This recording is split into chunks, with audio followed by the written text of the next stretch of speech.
자, 오랜만에 한 3, 4일 됐죠, 그죠? 삼국지 읽어봅시다. 지난번에 제가 삼국지 뭘 읽었죠?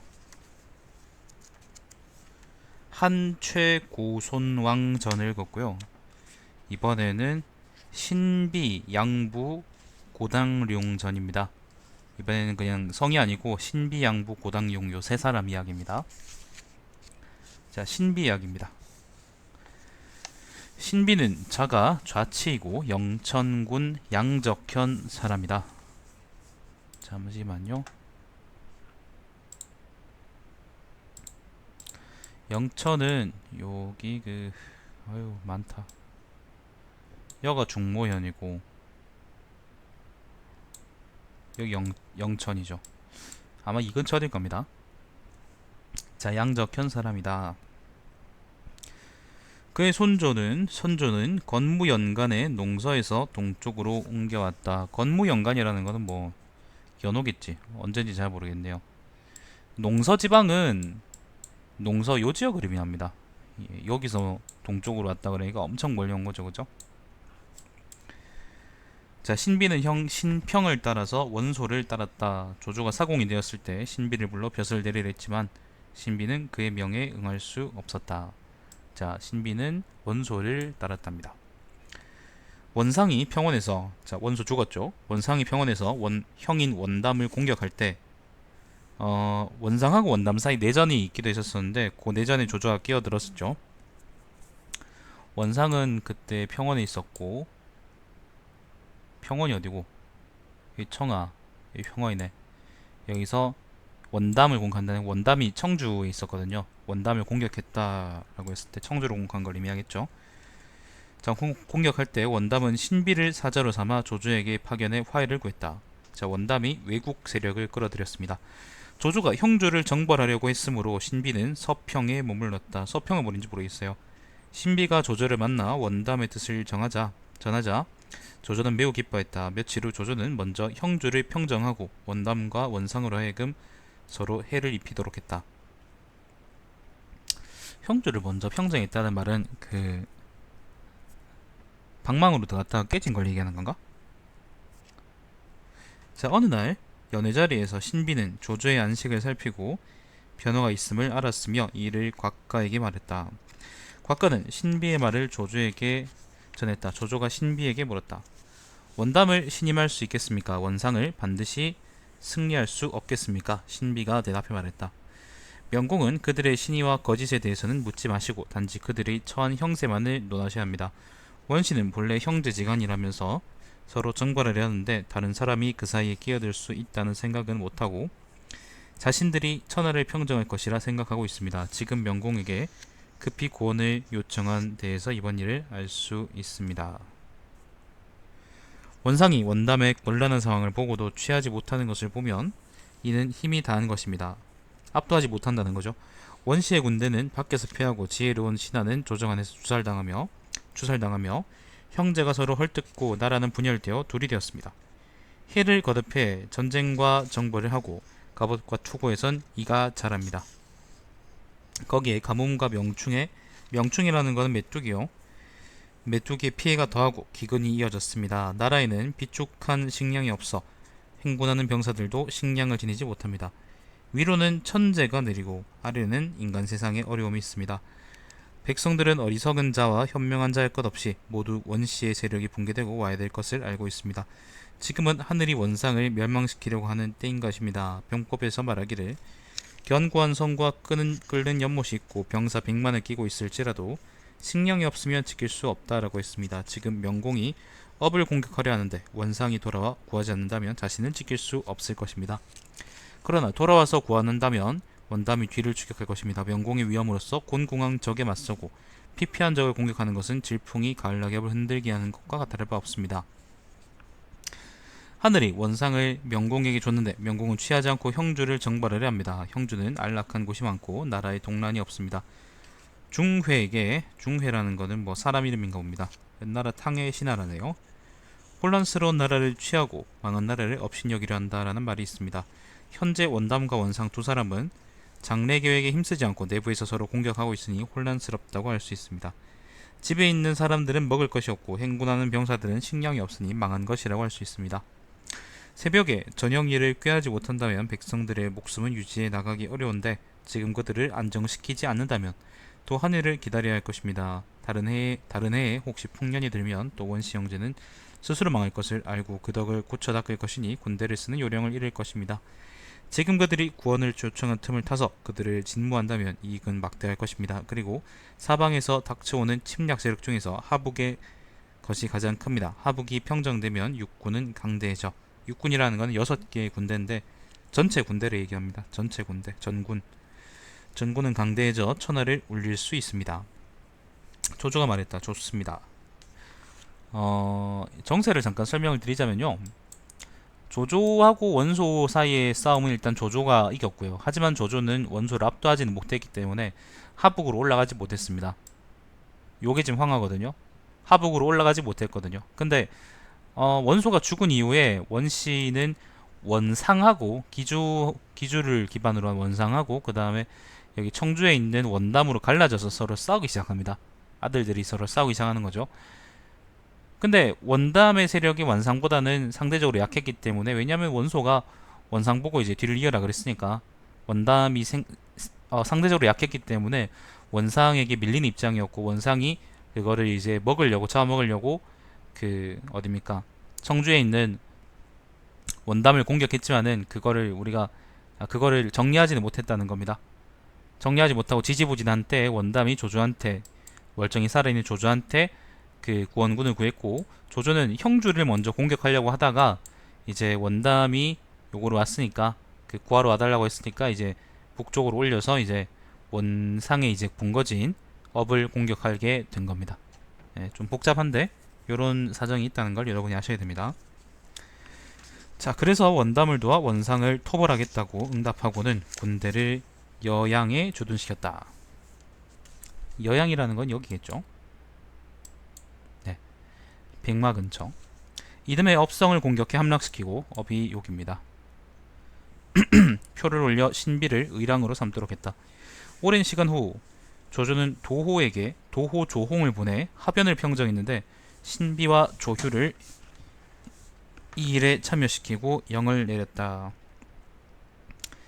옛날 한나라 고조는 재산을 탐하고 여색을 좋아했으나 장량과 진평이 그의 과실을 바로잡았다. 지금 신비와 조휴의 근심은 가볍지 않다. 이게 하변이 어디죠? 하변 한중? 여긴가? 하변이라는 곳이 그래 한중 땅에 있는데, 한중 옆에 보면은 지금 무도라고 있거든요. 여기가 한중이고 여기가 이제 무도인데, 여기 하변이라는 곳이 있는데 이걸 얘기하는 건지 아니면 다른 지병을 얘기하는 건지 잘 모르겠네. 갑자기 그 시점이 막 바뀌어가지고. 자, 군대를 귀환시키고 신비를 승상장사로 삼았다. 조비가 제위에 오르자 신비는 시중으로 승진하고 관내오자기를 받았다. 자, 조조가 죽고 조비가 올랐습니다. 당시에 역법 제도의 개정에 관한 논의가 있었는데 신비는 이렇게 주장했다. 위신은 순임금과 우임금의 전통을 따르고 하늘의 명에 응하고 백성의 마음에 따랐습니다. 위나라를 얘기하는 거겠죠. 탕왕과 주나라 무왕의 시대에 이르러 전쟁에 의지해 천하를 정벌하고 평정의 역법을 바꾸었습니다. 공자는 하나라 때 역산법을 시행하라라고 했고, 좌시전에서는 하나라 때의 역법은 하늘의 정상적인 규율에 들어맞는다라고 했습니다. 무엇 때문에 상반되는 것을 찾겠습니까? 조비는 맞다고 생각하고 신비의 의견에 따랐다. 조비는 기주의 병사 10만호를 이주시켜 하남을 튼튼하게 하려고 했다. 당시 해를 이어 명충이 계속돼 백성들은 굶주렸으므로 모든 관리들은 옮길 수 없다고 생각했지만 조비의 결심은 매우 강력했다. 신비와 조정 대신들은 함께 접견하기를 요구했다. 조비는 그들이 간언을 하려는 것을 알았으므로 환한 언색으로 그들을 보았다. 신하들이 모두 감히 말하지 못하고 있는데 신비가 말했다. 폐하께서 병사들의 집을 이주시키려고 하는데 이 계획은 어떻게 나온 것입니까? 조비가 말했다. 너는 내가 병사를 이주시키는 것이 잘못된 것이라 말하려 하는 겁니까? 확실히 잘못된 일을 생각합니다. 나는 그대와 이를 상의하지 않겠습니다. 폐하께서는 신이 어질지 못한다고 생각하지 마십시오. 저는 폐하의 측근에 있으면서 자문을 하는 관리인데 어찌 신하들과 상의를 할 수 없다 하십니까? 신이 하는 말은 개인적인 일에서 나온 것이 아니라 국가의 이익을 생각하는 것인데 어찌 신에게 노여하십니까? 조비는 대답하지 않고 늘 일어나서 안으로 들어왔다. 신비는 따라가 조비의 옷을 잡았다. 헤어지는 거 잡는 남녀사인가요? 조비는 옷깃을 떨치고 돌아보지 않았다. 시간이 오래 지나서야 조비가 말했다. 좌치여, 그대는 무엇이 급하여 나를 붙잡았습니까? 좌치는 신비입니다. 신비가 말했다. 지금 병사들을 옮기면 민심을 잃게 될 것이고 또 그들에게 줄 식량이 없어집니다. 조비는 병사의 반만 옮기기로 했다. 10만 명이 5만 명으로 줄었습니다. 하북 여기 병사들을 여기 하남으로 옮겨서 요지 중원 땅으로 옮겨서 중원 땅에 살게 하겠다라고 하는 게 조비의 계획인데, 그 당시에 이제 뭐 식량 사정이나 그런 게 너무 안 좋아가지고 옮기면 좆된다라는 얘기를 아마 신비 같은 사람들이 했던 모양입니다. 자, 일찍이 신비는 조비가 꿩을 사냥하러 갈 때 수행하였다. 조비가 말했다. 꿩 사냥이 즐겁습니다. 신비가 말했다. 너는 즐겁겠지만 백성들은 고통스러웠습니다. 고통스러울 것입니다. 조비는 말이 없었으나 그 후로는 사냥하러 가는 횟수가 줄었다. 완전히 막지도 못하네요. 전부 다 줄이네. 상군 대장군 조진이 강릉에서 주연을 정벌할 때, 조진이 강릉으로 간 적도 있구나. 강릉이 여기입니다. 옛날 진나라의 남군이죠. 예, 강릉에서 그 주연을 정벌할 때 신비는 군사를 대행했으며 돌아와서는 광평정후로 봉해졌다. 조비가 대대적으로 군사를 일으켜 오나라를 정벌하려 하자 신비가 가난했다. 군사라는 거는 참모 같은 거겠죠. 여기서 근데 군사를 대행했다라고 번역해놨는데 이거는 아마 군대의 일을 맡아봤다 뭐 그런 얘기겠죠. 보좌했다 그런 말이겠지. 자, 신비가 가난했다. 오나라와 초나라의 백성들은 사나움으로 막기가 어렵습니다. 오나라는 여기를 얘기하고요. 여기를 5월이라 그러죠. 오나라, 월나라 이렇게 얘기하고, 초나라는 이제 여기를 초나라라고 하죠. 자, 오나라와 초나라의 백성들은 사나움으로 막아내기 어렵습니다. 그들은 큰 도가 흥성할 때에는 맨 마지막에 복종하고 대도가 침몰할 때에는 가장 먼저 모반합니다. 변방 사람들이라는 거예요. 예로부터 그 지방은 제왕들의 근심거리였으니 단지 요즘의 문제가 아닌 것입니다. 지금 폐하께서는 사해안을 점유하고 계시니 복종하지 않는 사람들이 오래 갈 수 있겠습니까? 옛날에 위타는 자칭 황제라고 했고, 위타는 그 사기에 나왔던 사람이죠. 사기의 위타 열전인가? 남월 열전인가가 있었죠. 예, 여기 요 지방을 평정하고 여기서 이제 왕이라 칭했던 서한 초기의 군웅입니다.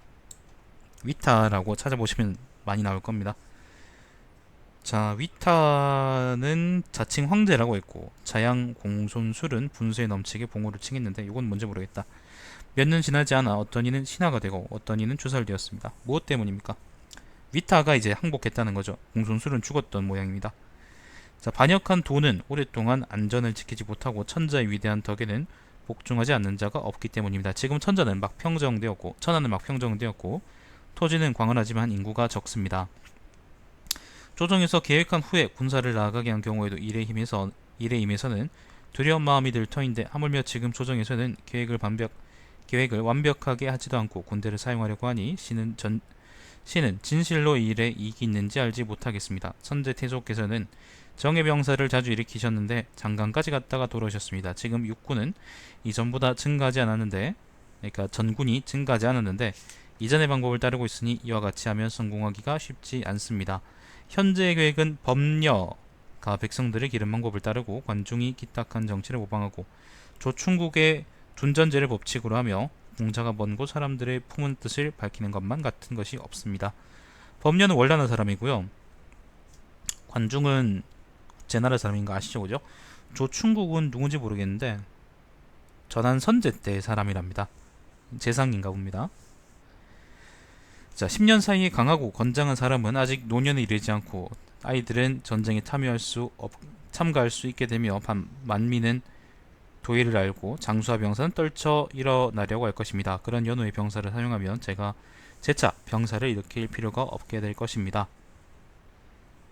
그러니까 10년만 기다리세요. 뭐 그런 말이에요.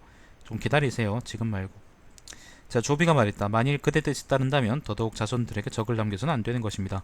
신비가 말했다. 옛날에 문왕이 무왕에게 준하를 넘겼던 것은 오직 때를 알았던 덕분입니다. 만일 때가 되면 때가 되지 않았다면 도달할 수 있었겠습니까? 조비는 결국 우를 정벌하러 나갔지만 장관까지 갔다가 돌아왔다. 실패했지. 자, 조예가 제위에 오르자 신비는 승진에 영양 후회봉해졌으며 시급이 300호가 되었다. 시중 서감 유방과 중서령 손자가 천자의 신임을 받아 당시의 정치를 쥐락펴락하니 대신들 중에 그들과 좋게 교제하지 않는 자가 없었다. 그러나 신비는 그들과 왕래하지 않았다. 손자하고 유방 이야기는 앞쪽에 다른 열전에 나왔었거든.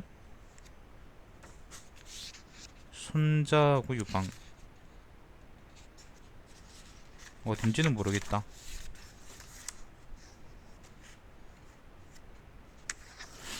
위지 2에 있었나요? 분명히 있긴 있었는데.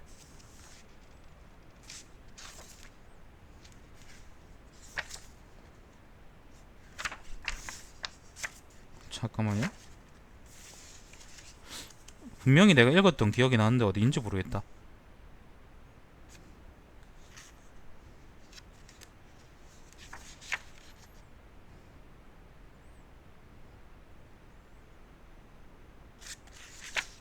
이상하네.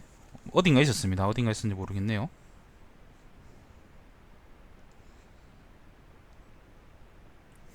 자, 신비의 아들 신창이 가난했다. 현재 유방과 손자가 정사를 장악하고 있고 관리들은 모두 그들을 그림자처럼 따라다닙니다. 대인께서 응당 마음을 조금 누그러뜨리고 세속과 타협해야 합니다. 그렇지 않으면 반드시 비방하는 말이 있을 것입니다. 신비는 정색하며 말했다. 주상께서는 비록 총명하다고 할 수 없지만 어리석다고도 할 수 없다. 나의 입시는 그 본말에 있다. 유방과 손자에 부합하지 못해봤자 내가 삼공이 되지 못할 뿐이다. 어찌 위해가 있겠느냐? 대장부가 공후가 되려고 자신이 고상한 절기를 훼손하겠느냐? 용종 복야 필괴가 상주했다. 상서복야 왕사는 정력적이고 부지런한 옛날부터 있어온 관리이지만 그의 충성심과 신의 지략은 신비만 못합니다. 신비가 왕사를 대신하는 것이 마땅합니다. 저희는 이것을 유방과 손자에게 상의했다. 유방과 손자가 대답했다. 폐하께서 왕사를 기왕한 것은 실제로 그의 노력을 취하라는 뜻이었지 허명을 귀하게 여긴 것이 아니었습니다. 신비는 실제로 총명하고 강직하지만 성정은 강직하고 독단적입니다. 성상께서는 이 점을 깊이 관찰하셔야 합니다. 그래서 신비는 임용되지 않았다. 신비는 지방으로 나아가 위위가 되었다. 위위도 중앙관직 아닌가? 외직인가? 자, 조이는 그때 궁전을 짓고 있었는데 백성들은 힘든 노역에 시달리고 있었다. 신비가 상소를 했다. 제가 사사로이 듣기로 제갈량이 무예를 가르치고 군대를 정돈하고 있으며 손권은 요동에서 말을 샀다고 합니다. 아마도 서로 도우려는 의도인 것 같습니다. 뜻하지 않은 일을 미리 방비하는 것은 고대의 좋은 정책입니다. 손권이 요동에서 말을 샀다는 것은 아마 공손연하고 이제 연합할 땐가? 그땐가 보네요. 그죠? 그 얘기 같은데. 자, 현재 궁전을 크게 짓고 있으며 게다가 해를 거듭하도록 보리도 거두지 못하고 있습니다.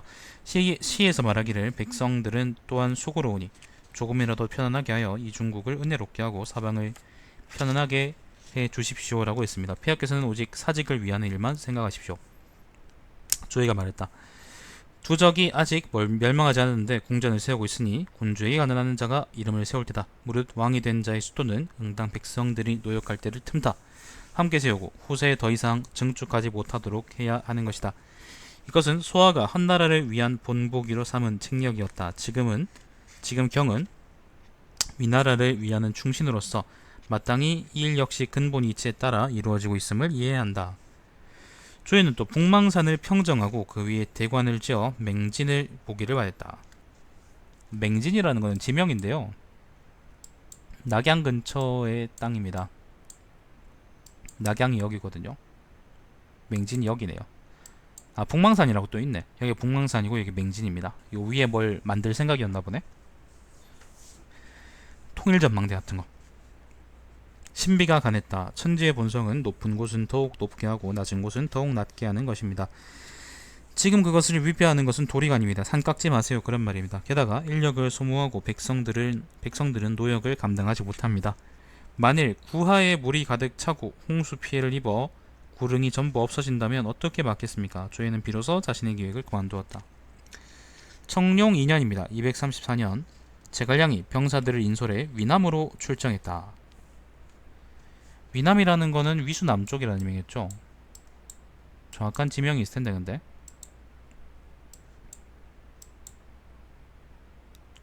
위남이란 땅이 어딜까요? 요게 위수거든? 오장원으로 갔다는 건가? 오장원으로 갔다는 얘기겠죠. 자, 위남으로 출진했다. 이전에 대장군 사마이가 제갈량과 싸우겠노라며 여러 차례 청했지만 조예는 끝까지 듣지 않았다. 그 해에는 이것을 금지할 수 없음을 두려워해 신비를 대장군 군사와 사지절로 임명했다. 육군은 모두 존경해 신비의 지위에 따르고 감히 명령을 어기는 자가 없었다. 그러니까 제갈량하고 싸우지 못하게 막았다는 거죠. 제갈량이 죽은 후 신비는 다시 돌아와 위위가 되었다. 신비가 죽자 시호를 숙후라고 했다. 아들 신창이 자궤를 이었으며 함의연간의 한해 태수로 임명되었다. 여기까지가 신비 이야기입니다. 연희에는 신비가 좀 더 자세하게 나와요.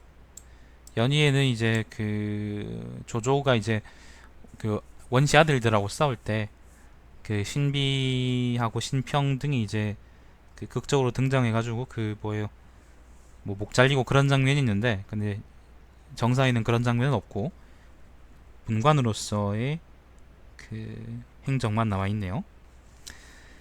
자, 이번에는 양부입니다. 양부. 양부는 자가 의산이고 천수군 기현 사람이다. 천수 땅은 여기입니다.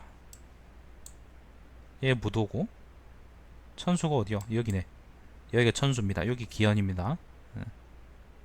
농 근처죠, 그죠? 여기가 농산이네. 요거를 기준으로 농서라고 하는가 보다. 난 저게 산 이름에서 나온 건지를 몰랐네. 자, 아무튼 주의 종사 신분으로 주목 위단의 사자가 되어 허창으로 가서 안정 장사 벼슬을 받았다. 양부가 돌아오자 관서에 이름 있는 장수들은 원소와 조조 가운데 누가 이기고 질 것인지 물었다.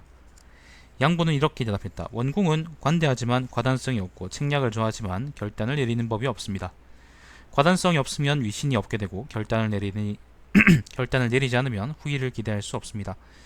지금은 비록 강대할지라도 끝내 대업을 이룰 수 없을 것입니다. 조공은 옹대한 재능과 원대한 지략을 갖고 있고 판단하고 결심할 때는 주저하지 않으며 법령에는 일관성이 있고 병사들은 정예이며 뛰어난 인재를 파격적으로 사용하고 임용한 사람들을 각자 자신들의 역량을 전부 다 발휘합니다. 그렇지 않습니다. 조공은 반드시 큰 일을 이룰 사람입니다. 장사직책은 그가 원하는 것이 아니었으므로 마침내 관직을 떠났다. 위단은 그를 초빙의 태복으로 삼았다. 위단의 아들 위강이 위단을 대신해 자사가 되자, 자사도 세습해? 그때 진짜 개판이었구나. 양부를 초빙해 별가로 삼았다. 효렴으로 천거돼 승상부에 초빙되었지만 주의 표를 올려 참군사로 남도록 했다.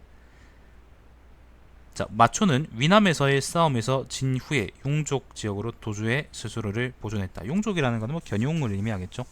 서쪽 산은 이제 오랑캐들을 전부 다 용이라 그럽니다. 위남에서의 싸움이라는 거는, 여기서 위남이라는 거는 어디에요? 동관에서의 싸움을 아마 얘기하는 거겠죠. 동관에서 진 다음에 마초는 여기 서쪽으로 도망가서 살아남았습니다. 요 얘기하는 겁니다. 자, 조조는 안정까지 추격해갔지만 소백이 하간에서 모반을 일으켰으므로 군사를 끌고 동쪽으로 돌아갔다. 조조가 요걸 따라서 안정까지 왔답니다. 안정이라는 게 여기입니다. 요까지 왔는데 동쪽에서 하간이라는 거는 여기인데, 하간이 또 다른 지명이 있나 잘 모르겠네. 보통 하간이라고 하면 여기거든요. 여기에서 반란이 일어났다 그래서 그냥 동쪽으로 갔다고 합니다. 자, 그래서 마초는 완전히 평정되지 못한 거죠.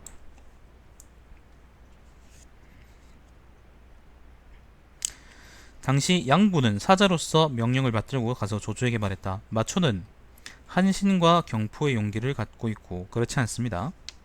마초를 한신에 비유하면 그거는 한신에 대한 모욕이죠. 강족과 호족의 민심을 두터이 얻었으므로 서쪽 사람들은 그를 두려워하고 있습니다. 만일 대군이 돌아간다면 엄중히 지키지 않을 것이고 농상의 여러 군은 국가에 귀속되지 않을 것입니다. 농상이라는 거는 여기 근처 뭐 요걸 의미하겠죠. 요쪽 지방들이 이제 위험해질 것이다 라고 얘기하는 거죠. 조조는 그의 말이 옳다고 생각했지만 빠른 시간 내에 군대를 물리느라 주도 면밀하게 하지 못했다. 마초는 용족의 우두머리들을 인솔하고 농상의 군현을 공격했다. 농상의 군현들은 모두 마초의 무리를 따랐는데 오직 기성만은 주와 군의 관리들을 끼고 굳게 지켰다. 기성이 아마 양부의 고향인 기현일 겁니다. 아마 요거지 싶습니다. 마초가 농우의 병사들을 모두 합쳐서 차지했으므로 장로는 대장 양강을 보내 기성을 도왔다. 모두 만여 명이 기성을 공격했다. 양부는 나라의 사대부와 종족의 자제 중 전쟁에 참가한 1000여 명을 인솔하고 종제 양악에게 성벽 위에 초승달 모양의 진영을 만들도록 하고 이슬람이구나. 마초와 전투를 벌였다. 정월에서부터 8월까지 저항하며 지켰지만 구원병은 오지 않았다. 잠깐만요.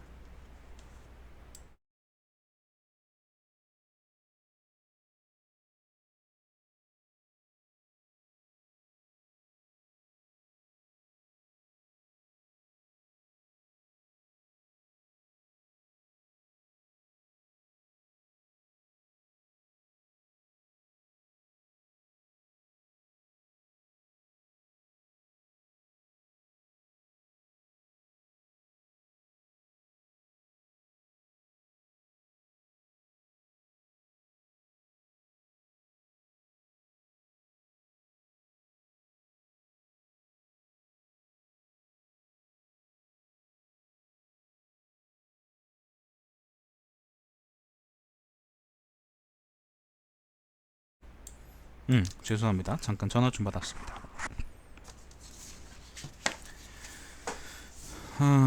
어디까지 읽었노? 참 초승달 이슬람 이야기했죠, 그죠? 마초와 전투를 벌였다. 정월부터 8월까지 야 반년을 싸웠네요. 저항하며 지켰지만 구원병은 오지 않았다. 주에서 별과 여몬을 파견해 물을 따라 몰래 나와 구원을 요청하도록 했지만 마초에게 살해되었다. 결과 자사와 태수는 놀라서 얼굴빛이 달라졌고 마초에게 항복하자고 말하는 이들이 생겨나기 시작했다. 양부는 눈물을 흘리며 가난했다. 저 양부 등은 부모 형제를 이끌고 대의로서 서로 멸려하며 죽음에 이르러 두 마음을 갖고 있지 않습니다. 전단의 수비도 이보다 견고하지는 못했습니다. 전단은 제나라의 장군인데요. 전국시대의 제나라 장군인데 그 연나라가 공격했을 때 임치도 함락되고 뭐 다 개판이었는데 거라는 곳하고요. 거라는 땅하고 그 다음에 증묵이라는 땅이 함락이 안 됐었어요. 그 중에 이제 증묵을 지키던 사람이 아마 전단일 겁니다. 전단이 물론 이제 그 제나라의 왕족일 테긴 할 텐데 근데 증묵을 지키기 전까지는 비주류였다가 그 이후로 이제 많이 나오는 주류가 된 사람인 건지 아니면 원래 주류였는데 증묵에 짱박혀 있다가 주류가 된 건지 잘 모르겠습니다. 요거는 전단열전이라고 사기에 보면 나와 있습니다. 재밌으니까 읽어보세요. 자, 전단의 수비도 이보다 견고하진 못했습니다. 그렇진 않았을 겁니다. 아마 항복은 성공할 공업을 버리고 의롭지 못한 이름 속으로 빠지는 일입니다. 저 양부는 죽음으로써 이성을 지킬 것입니다. 그리고 통곡했다. 자사와 태수는 사람을 파견해 화의를 청하게 하고 문을 열어 마초를 맞이했다. 마초는 성 안으로 들어왔으며 기성에서 양악을 구금하고 양왕을 시켜 자사와 태수를 죽이도록 했다. 한중에서 양왕이 왔다고 하는데 이게 기성을 도운 게 아니고 위에 기성을 도왔다고 지금 번역돼 있거든. 양왕을 보내서. 근데 이게 사실 장로가 기성을 도운 게 아니고 마초를 도왔네, 그죠? 네, 마초를 도왔다고 합니다. 이때부터 이미 동맹관계였나 보네요. 자, 양악을 구금, 양왕을 시켜 자사 태우기. 양부는 속으로 마초에게 보복하려던 마음이 있었지만 적당한 기회를 얻지 못했다. 오래지 않아 양부는 아내를 잃어 장례를 핑계로 휴가를 정했다. 양부의 이종사촌 형 강서가 역성에 주둔하고 있었다. 여기라는 곳은 어딜까요? 역성이 어딜까? 역성. 반역도당의 냄새가 난다. 어딘지 모르겠네. 이 근처 어디겠죠? 어딘지 모르겠지만 이 근처 어디겠죠. 자, 역성에 주둔하고 있었다. 강서가. 양부는 어렸을 때 강서의 집에서 성장했는데 강서의 어머니와 만나게 되자 이전에 기성에서 있었던 일을 말하고는 탄식하며 눈물을 흘리고 비통했다. 강서가 말했다. 무엇 때문에 그렇게 우는 것입니까? 양부가 대답했다. 성을 지켰지만 끝까지 지켜내지 못했고 주인이 죽었는데 함께 죽지 못했으니 또 무슨 면목으로 세상에서 숨을 쉬며 살겠습니까? 마초는 아버지를 배신했고 군주를 배반했으며 내가 폐륜하라고 얘기하는 데는 이유가 있습니다. 여러분, 주의 장수들을 죽였습니다. 어찌 저 양부 혼자만이 슬퍼하며 책임을 느끼겠습니까? 한 주의 사대부들 모두가 치욕을 뒤집어졌습니다. 당신은 병권을 장악하여 전권을 휘두르고 있지만 적을 토벌할 마음이 없습니다. 반역자가 아니라 조순이 주군을 죽였다고 사관들이 쓴 것도 이와 같은 까닭입니다. 조순이라는 것은요, 사람 이름인데 북쪽 진나라의 신하고요, 사람이고요. 주군이 살해당할 것을 알고도 도망갔다라고 하네요. 뭐 그런 사람인가 보네요. 그런 사람이랍니다.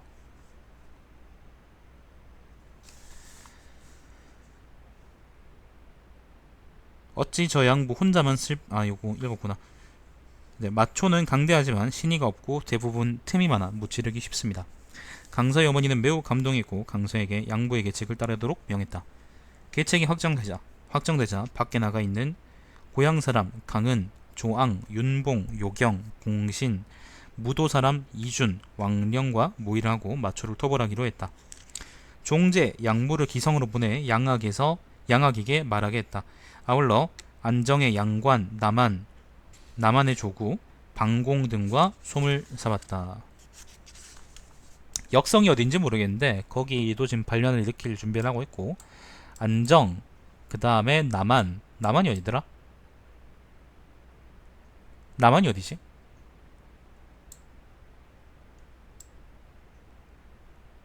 남한이 어디더라? 왜 갑자기 기억이 안 나지? 여기 남한이네요. 예. 요 지역들에서 이 마초에 반해서 반란을 일으킬 준비를 하고 있는 겁니다. 자, 17년입니다. 17년 9월 212년입니다. 건한 17년인가? 자, 서약을 명확하게 하고 강서와 노성에서 병사를 일으켰다. 노성은 어디일까요?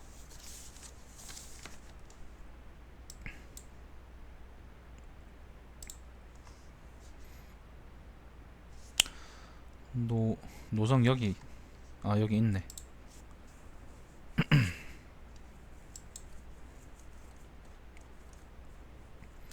기산 옆이네. 여기 노성이고, 그죠? 여기가 노성이라네요. 여기가 남한이고 여기가 기현이죠. 자, 노성에서 반란을 일으켰다. 마초는 양부 등이 병사를 일으켰다는 소식을 듣고 직접 군대를 인솔해 출진했다. 조구와 양관 등은 양악을 풀어주고 기주 성의 문을 닫고, 기성이죠 아까, 마초의 처자를 살해했다. 마초는 역성을 습격해 강서의 어머니를 붙잡았다. 강서의 어머니는 그에게 욕을 퍼부었다. 너는 부친을 배신한 역청놈이고 군주를 살해한 흉악한 적이다. 천지가 어찌 너를 오래 살려두겠느냐. 네가 일찍 죽지 않다면 무슨 면목으로 감히 사람들을 보겠느냐. 마초가 개빡쳐서, 자기 아버지를 죽인 건 사실이잖아, 강서의 어머니를 죽였다. 원래 그 사람들이 할 말이 없으면 욕을 하고 폭력적으로 변하죠. 양부는 마초와의 전투에서 5군데나 찔렸으며 종족 중 7형제가 전사했다. 마초는 남쪽으로 달아나, 어쨌든 지켰습니다. 남쪽으로 달아나 장로에게 투항했다. 자, 노성에서 결국에는 마초를 막았고, 마초는 그 남쪽으로 여기 한중으로 가서 장로한테 투항했다고 합니다. 이건 좀 재밌네. 요 일전은 좀 재밌네. 피사먹을 그 상소들이 안 나오니까 좀 재밌네요. 농우가 평정되자 조조는 마초를 토벌한 공신 11명을 제후에 봉했고 양부에게는 관내후 자기를 주었다. 양부는 사양하며 말했다. 요렇게 되고서야 마초가 사라지고서야 이제 요 지역 농우 지역 요 지역이 완전하게 조조한테 귀속이 된 겁니다. 뭐 중원 지역처럼 탄탄하지 못했겠지만 그래도 이제 어느 정도 복종하게 됐겠죠. 양부가 사행하며 말했다. 저는 군주가 살았을 때 어려움을 막아낸 공로가 없으며 군주가 죽었을 때 절개를 위해 목숨을 버리지 못했으니 도의상으로는 응당 쫓겨나야 하고 법률상으로는 응당 주살되어야 합니다. 마초가 이번에도 죽지 않았으므로 어떤 자기나 복록을 받을 수는 없습니다. 조조가 말했다. 너는 현명한 선비들과 함께 큰 공을 세웠으며 서쪽 땅에 있는 사람들은 그대를 아름다운 이야기로 생각하고 있습니다. 자공이 상을 내려 사양했을 때 공자는 선행에 머무는 것이라 했습니다. 그대는 마음을 갈라 나의 운명에 따랐습니다. 강서의 어머니는 강서에게 일찍 행동하라고 권했습니다. 이처럼 밝은 지혜는 창업왕의 음란함을 보고 곽광이 폐위를 결의했을 때 남편의 결의를 노래한 양창의 처일지라도 뛰어넘지 못했을 것입니다. 창업왕은 무슨 일한지 모르겠다. 현명하구나. 훌륭한 사관이 기록해 반드시 땅에 떨어지지 않게 할 것입니다. 조조는 한중을 정벌하자 양부를 익주자사로 삼았다. 자, 한중을 정벌했고 익주자사로 삼았는데 물론 익주는 그때 유비가 먹고 있었죠. 홀뿐인 관직입니다. 그쪽 지역의 군대를 총괄하겠다 뭐 그런 말이라고 생각하시면 됩니다. 자, 돌아온 후에는 금성태수벼를 주었지만 왜냐하면 조조가 졌으니까. 금성태수라는 거는 여기네요. 금성. 임지로 떠나지 않았으므로 무도태수로 전임시켰다. 무도는 여기입니다. 여기 하변.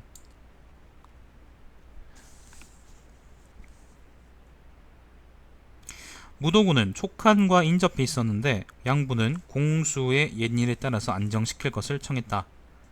공수라는 것은 사람 이름인데 전한의 선제 때의 발해태수랍니다. 발해군은 어디냐면은 발해가 여기입니다.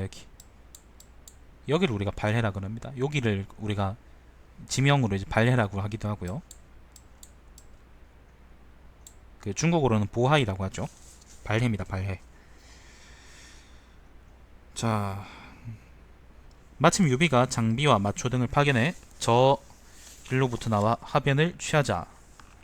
저 길이라는 건 뭔지 모르겠고 저가 이제 요쪽 서쪽에 살던 이제 이민족들을 보고 저족이라 그랬는데 그 저자인가? 지금 한자가 똑같은지 모르겠네요. 아무튼 그 장비하고 유비가 한중을 공격해 조조한테서 빼앗았고요. 그래서 무도는 이제 진짜로 바로 옆에 있게 되는 거죠. 자, 취하자. 저 뇌정. 죄송합니다. 저 길이라는 게 그거네요. 그 이민족이 아니네요. 다른 거네. 한자가 다른 거네요. 죄송합니다. 취하자. 저 뇌정 등 요게 진짜 이민족입니다. 저 뇌정 등 7부족 1만여 부락이 모반해 유비에게 호응했다. 조조가 도호 조홍을 보내 마초 등을 지키도록 하니 아까 신비열전이 나왔던 그 하변이 여기 무도에 있는 하변이 맞나 보네요. 자, 마초 등을 지키도록 하니 마초 등은 물러나 돌아갔다. 조홍은 주연을 준비해 빈객들을 대대적으로 모이게 하고 가희들에게 얇은 비단 옷을 입히고 큰 북을 발로 밟아 두드리게 했다. 좌석에 있는 사람들은 모두 웃었다. 양부는 조홍을 거세게 질책해 말했다. 남녀의 구별은 국가의 중요한 도덕입니다. 어찌 넓은 자리에서 여인의 육체를 적나라하게 드러내게 하십니까? 비록 걸과 주가 음란했다고는 하나 이보다 심하진 않았습니다. 위에 보니까 가이들에게 얇은 비단옷을 입히고 라고 하네요. 아마도 다 보였던 모양이지. 자, 그리고 옷자락을 떨치고 물러났다. 조홍은 일어나 가이들의 악무를 중지시키고 양부에게 돌아와 앉도록 청해 존경하고 두려워하는 마음을 나타냈다. 유비가 한중을 취하고 하변에 이르자 조조는 무도군이 내지에서 멀리 떨어져 있어 고립되고 있다고 생각하고 그곳에 백성들을 옮기려 했는데 관리와 백성들이 토지에 집착할까 걱정했다. 양부는 평소 위엄과 신뢰가 탁월했으므로 앞뒤로 백성들과 저족 사람들을 옮겨 그들로 하여금 경조, 부풍, 천수 경내에 살도록 했는데 총 만여 호나 되었다. 관청을 소괴리로 옮기자 백성들은 아이를 업고 그를 따랐다. 양부는 정치라면서 큰 깃털만 잡았지만 아랫 사람들은 그들을 속이는 일은 참아하지 못했다. 요거는 어떤 얘기냐면은 유비하고 이제 조조하고 한중에서 싸우자 한중에서 결국 유비가 이겼죠, 그죠? 유비가 이기고 요걸 먹었는데 무도지방까지도 왔다는 겁니다. 하변으로 들어왔기 때문에 위나라 입장에서는 하변을 무도를 통제할 수 없기 때문에 여기 있던 사람들을 북쪽으로 옮겨가지고 여기 천수하고 그 다음에 부풍군이 어디더라? 요 근처인데 이 홍농이고 요가 거잖아. 장안이잖아. 경조라는 건 장안을 얘기하는 거고요. 부풍이 어디지? 부풍 요 근처인데? 뭐 이 근처 어디겠죠, 그죠? 네, 부풍 어딘가 있겠지. 자, 부풍으로 옮기겠다는 겁니다. 사람들 옮겨서 저기 총나라가 이제 무도를 취해도 무도에서 얻을 게 없도록 하게 하려는 거죠. 한중에 대해서도 조조가 비슷한 짓을 했습니다. 한중에서 사람들을 옮겨가지고 장안 쪽으로 사람들을 좀 많이 빼갔죠. 자, 옛날엔 사람이 국력이었으니까. 자, 조비가 시중 유엽 등에게 물었다. 무도태수는 어떤 사람입니까? 양부 얘기하는 거죠. 모두 양부가 제왕을 보좌하는 삼공의 저리를 갖고 있다고 칭찬했다. 그러나 그를 등용하기도 전에 조비가 세상을 떠났다. 양부는 군에서 10년 동안 있다가 중앙으로 초빙돼 성문교위벗을 받았다. 양부는 조회가 황상 꽃을 수놓은 모사를 쓰고 청백색 비단의 반소미 옷을 입고 있는 것을 보았다. 양부가 조에게 물었다. 이것은 예법에 의하면 어떤 복장입니까? 조예는 말없이 대답하지 않았지만 이후로 예법에서 정한 복장이 아닌 것은 양부에게 보이지 않았다. 예법이 아니었던 모양이죠. 양부는 장작 대장으로 벼슬을 옮겼다. 당시에 여기서 대장이라 할 때 장자가 장인할 때 장자입니다. 뭐예요? 기술자. 당시 궁전을 짓기 시작했고 미녀를 징발해 후궁을 가득 메웠으며 황제는 여러 차례 사냥을 나갔다. 가을에 큰 비가 쏟아지고 낙양으로 들어갔죠 지금. 큰 비가 쏟아지고 번개가 쳐서 많은 새와 참새가 죽었다. 양부는 상소를 올려 말했다. 신은 위에 영명한 군주가 있을 때에는 아래 대신들이 말을 할 수 있다고 들었습니다. 요임금과 순임금은 성덕이 있는 군주로 자기의 과실을 지적해 주기를 구하고 신하들의 간언을 받아들였습니다. 위대한 우임금은 부지런히 공적을 세우고 궁전을 허름하게 치장하는 데 힘썼습니다. 성탕은 가뭄의 재해를 만났을 때 그 책임을 자기에게 돌렸습니다. 주나라 문왕은 자기 아내에게 모범이 되어 집안과 나라를 관리했습니다. 한나라 문제는 몸소 절약과 검소함을 행해 몸에 검은 명주를 걸쳤습니다. 이런 사람들은 모두 자신들의 미덕을 나타내고 호대를 위해 생각해 자손들에게 복을 남겨준 것입니다. 엎드려 생각해보면 폐하께서 무황제께서 개척한 대업을 받들고 문황제께서 막 완성시킨 출발점을 지키시려면 고대 성현의 훌륭한 정치와 어깨를 나란히 하고 말세에 방탕하고 사악한 정치를 관찰하고 종합할 것을 생각하셔야 합니다. 이른바 훌륭한 정치는 검소함과 절약에 힘쓰고 백성들의 힘을 중히 여기는 것이고, 이른바 사악한 정치는 자기의 마음이 원하는 대로 따르고 욕망대로 하고 감정에 닿으면 발휘하는 것입니다. 폐하께서는 고대 각 조대가 시작할 때, 조대라는 것은 왕조죠. 시작할 때 밝은 빛을 발했던 까닭을 고찰하시고 각 조대가 말년에 쇠약해져 멸망에 이르게 된 원인을 이해하십시오. 가까이로는 한나라 말년의 변화를 보면 마음에 느끼는 바가 있어 두려워하기에 충분한 것입니다. 과거에 환제와 영제가 고조가 제정한 법도를 폐지하지 않고 문제와 경제의 공손함과 절약을 폐지하지 않았다면 태조께서 비록 신같은 무용에 있을지라도 어느 곳에서 그 능력을 폈겠습니까? 그리고 폐하께서는 어느 곳에서 이런 존경받는 지위를 얻었겠습니까? 지금 오화촉이 평정되지 않아 군대는 밖에서 싸우고 있습니다. 원컨대 폐하께서는 무슨 일을 하든 3번 생각하시고 옳다는 생각이 든 이후에 하십시오. 들어가고 나감이 있어 신중하고 과거의 것으로서 미래를 보십시오. 말은 이와 같이 가볍지만 사업의 성패는 매우 중요합니다. 조금 전에 또 여러 차례 폭우가 갑자기 쏟아졌고 번개는 보통과 달랐으며 새와 참새를 죽이는 때까지 이르렀습니다. 천지신명은 왕이 된 자를 아들로 삼습니다. 아들들이 정치를 하면서 적합하지 않을 때가 있으면 재해의 구지점을 나타냅니다. 자신을 이기고 내심 자책을 느끼는 것은 성인이 기록한 것입니다. 폐하께서 형체 밖으로 드러나지 않는 위해를 생각하고 최초의 미묘한 것이 싹트는 것을 삼가 한나라 효문제가 한나라 해제에 미인들을 내쫓아 자기 집으로 돌아가게 한 것만 본받으십시오. 최근 궁궐에서는 젊은 여자를 선발해 먼 곳에 나쁜 영향을 만들었는데 응당 뒷날을 도모해야 합니다. 수리 중인 모든 것은 절약하는 데 힘쓰십시오. 서에서 말하기를 구족이 화목하면, 구족이라는 거는 뭐 친가 외가 전부 다를 의미하는 말이에요. 거의. 네, 구족이 화목하면 모든 나라가 화목하다라고 했습니다. 일을 할 때에는 그것이 옳은 방법인지 생각하고 중도를 따르며 마음을 모아 계획을 짜고 절약의 비용을 줄여야 합니다. 오화촉이 평정된다면 위에서는 평안하고 아래에서는 즐겁고 구족은 기쁠 것입니다. 이와 같이 하면 조고는 마음속으로 기뻐하겠지만 요임금과 순임금은 부족한 점이 있음을 느낄 것입니다. 이게 무슨 말이지? 현재는 천하의 위대한 신의를 나타내 널리 백성들을 안정시키고 먼 곳에 있는 사람들에게 사랑하는 마음을 나타내야만 합니다. 당시 웅구왕 조식은 마음속에 원망을 품고 있었으며 자신도 번국의 왕으로 지극히 친했으나 법률이나 금령이 엄격하고 세밀했다. 때문에 양부가 또 구족의 의리에 대해 진술하자 조회가 조설례를 대답했다.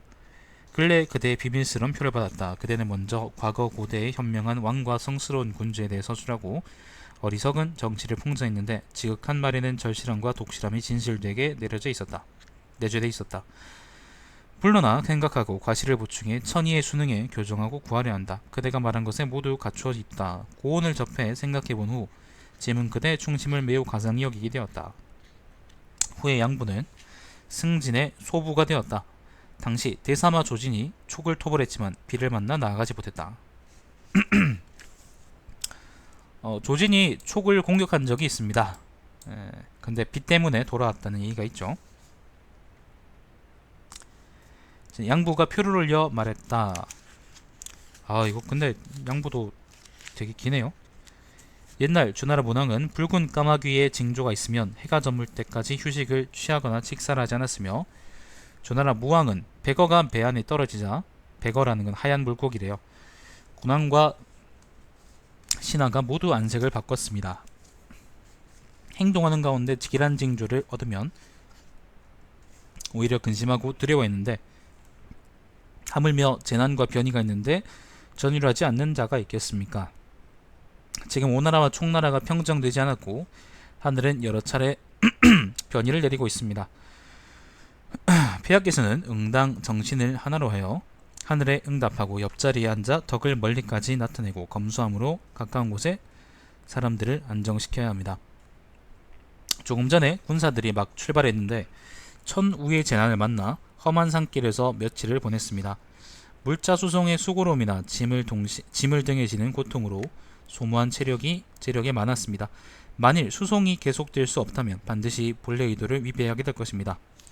좌전에서 말하기를 공격할 수 있음을 보고 나아가 공격하고 곤란함을 알고 물러나는 것이 용병의 좋은 방법이다 라고 했습니다.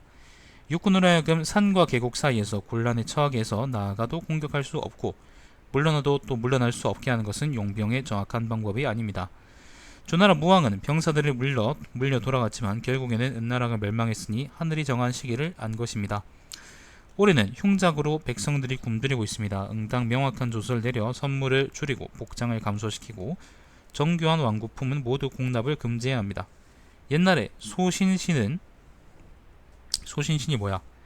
사람 이름인가 보죠? 평안무사한 시대에 소부에 임명되었는데도 불필요한 음식을 그만둘 것을 요청했습니다. 현재 군대에 쓸 비용이 부족하므로 응당 더욱 절약을 해야 합니다. 조에는 즉시 군대를 돌아오도록 불렀다. 조진을 물렸다.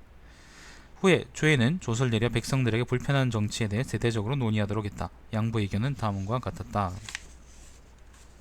아니 왜 이렇게 길어요? 상소가씨 왜 이렇게 많아? 계속 상소는 뒤에. 위대한 다스림에 이르는 것은 현명한 사람을 임용하는 데 있고 국가를 진흥하는 것은 농업에 힘쓴 데 있습니다. 만일 현인을 버리고 각자 사사로이 편애하는 사람을 임용한다면 다스림을 잊은 것이 심한 것입니다. 참 아까 까먹었는데 아까 조식 이야기 잠깐 나왔잖아요. 조식 이야기에 대해서는 앞에 그 임성진 그 다음에 소왕 전 임성진 소왕전이라고 해서 거기 나와 있으니까 조식의 불평에 대해서는 5를 보시면 돼요. 자, 널리 궁전을 짓고 높은 노대를 세워 백성들의 일을 방해하는 것, 이것은 농업이 피해를 주는 가장 심한 것입니다. 공인들은 기물을 받을 경우 그 기물에 충실하지 않고 기교를 다투어 윗사람의 욕구에 부합하려 하는데 이것은 근본을 상하게 하는 가장 심한 것입니다. 공자가 말하기를 가혹한 정치는 사나운 호랑이보다 무섭다라고 했습니다. 지금 공업을 고수해 습속에 안주하는 관리들은 다스림의 근본을 모르고 단지 가혹한 정치로 백성들을 번뇌에 빠뜨리는 것만을 좋아하는데 이것은 백성을 혼란스럽게 하는 가장 심한 것입니다. 오늘 가장 급한 것은 이 네 가지의 가장 심한 것을 제거하는 것입니다. 아울러 공경대신과 각 군국에 조소를 내려 현명하고 우수해 바르고 도노하고 질박한 선비를 천거하도록 해 그들을 선발하고 임용하는 것입니다. 이것 또한 현명한 사람을 구하는 한 방법입니다. 양구는 또 상소를 올려 궁녀들 중에 황제의 총애를 받지 못하는 자를 줄이려고 어부의 관리를 불러 후궁의 수를 물었다. 관리는 예전 명령을 준수해 말했다. 이것은 금지된 비밀이므로 말할 수 없습니다. 비밀이랍니다. 양구는 개빡쳐서 관리에게 곤장 100대를 때리고 그를 질책했다. 100대면 이거 죽이려고 한 거 아니에요? 곤장이 100대인데? 국가는 국영과는 비밀로 하지 않는데 국영이라는 거는요 한나라의 그 고위직들인데 봉상, 낭중령, 소부 등의 9직책을 보고 국영이라 그런답니다. 경대부사 할 때 그 경입니다. 경. 고위직을 보통 경이라 그러죠. 자, 국가는 국영과는 비밀로 하지 않는데 오히려 낮은 관리와는 비밀로 하느냐. 조회는 이를 듣고 더더욱 양부에게 경의와 두려움을 갖게 되었다. 조회가 사랑하는 딸 숙이 태어난 지 1년도 안 되어 요절하 했다. 조회는 매우 비통해하며 그녀를 평원공주로 추증하고 낙양에 묘를 세워 남릉에 매장했다. 조회가 직접 장례식에 참여하려 하자 양부는 상소를 올렸다. 문황제와 무선황후가 붕어했을 때 폐하께서 모두 보내 장례의식을 하지 않은 것은 사직을 중시하고 생각하지 못한 일을 방비하기 위한 까닭이었습니다. 어찌 품 안에 어린 자식이 일어나서 장례의식을 할 수 있겠습니까? 황제는 그의 간언에 따르지 않았다. 조회는 새로 허창의 궁전을 지었으며 또 낙양의 궁전에 관각을 만들었다. 관각이라는 것은 누각이랍니다. 양부가 상소를 올려 말했다. 요임금은 따풀로 만든 집에서 사는 것을 숭상했으므로 천하의 모든 나라가 그들의 거처에서 피난할 수 있었고 우임금은 궁실 높이를 낮추었으므로 천하 사람들이 그들의 생업을 즐길 수 있었습니다. 은나라와 주나라에 이르러 간혹 당은 높이가 3척을 숭상하고 넓이는 9척을 9척을 헤아리게 되었습니다. 고대 성명한 재앙 중에서 궁실을 지극히 높고 화려하게 하여 백성들의 재력을 피폐시킨 자가 없었습니다. 거림금은 옥으로 된 궁전이나 상하로 이루어진 회랑을 만들고 주임금은 경궁과 녹대를 만들었는데 이것 때문에 국가가 망했습니다. 초나라 영왕은 장화대를 만들어 자신이 그 화를 입었고 이건 잘 모르겠네요. 초나라 영왕 초세가에 나왔던 사람인데 이 사람이 뭐하는 사람이더라? 말년이 별로 안 좋았던 걸로 기억을 하는데 정확히는 잘 모르겠네요. 자, 화를 입었고 진나라 시황은 아방궁을 만들어 재앙이 그 아들에게 미쳤으며 천하 백성들의 배반에 2대에 멸망했습니다.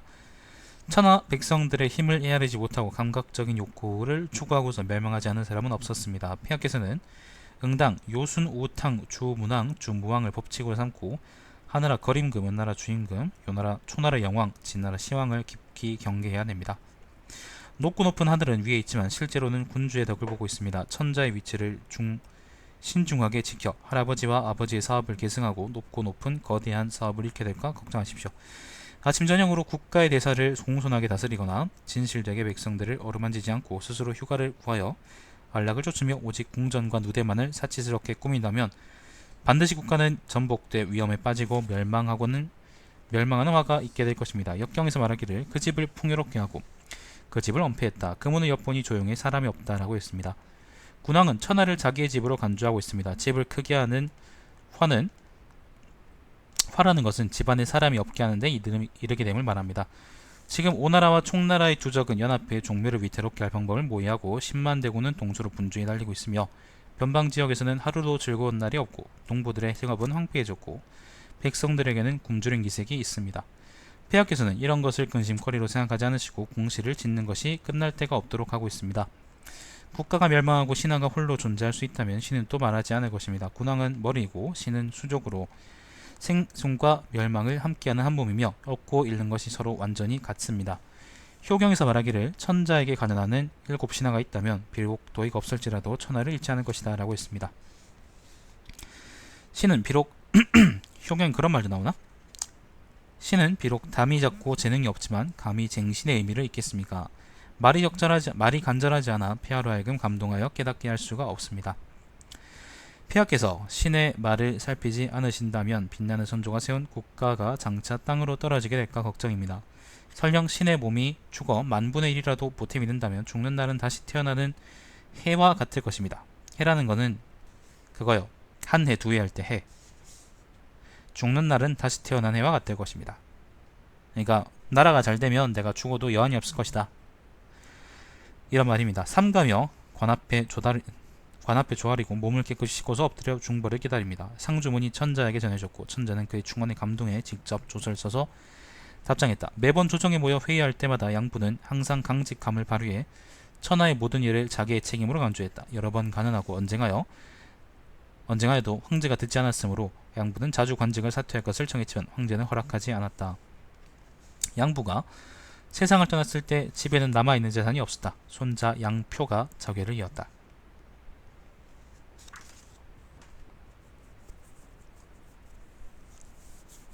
사람이 이렇게 살아야지. 자, 역법을 이번에는 고당룡입니다. 고당룡. 자, 고당룡은 자가 승평이고 태산군 평양현 사람으로 노나라 고당생의 후예다. 노나라 고당생이라는 것은 전한 시기의 유학자랍니다. 고당시네요. 고당시. 성이 고씨가 아니고 고당시네요. 태산군은 태산이 어디더라? 여기네요. 태산이 여기고 평양현은 어딘지 모르겠네. 뭐 이 근처 어딘가 있겠죠.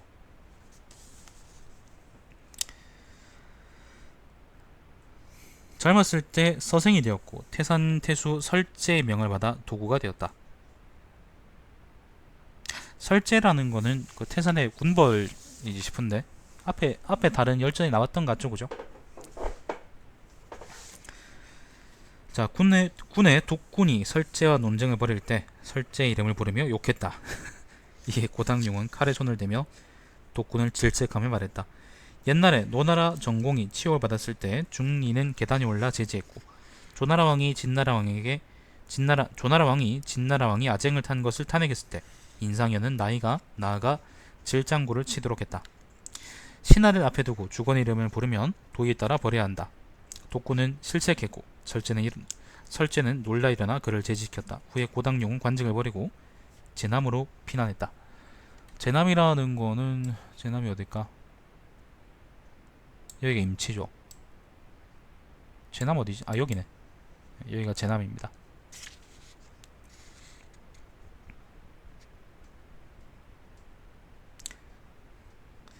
자, 건한 18년입니다. 조조는 고당룡을 불러 승상군의 연으로 삼았으며 후에 역성후 조휘의 문학으로 임명했다.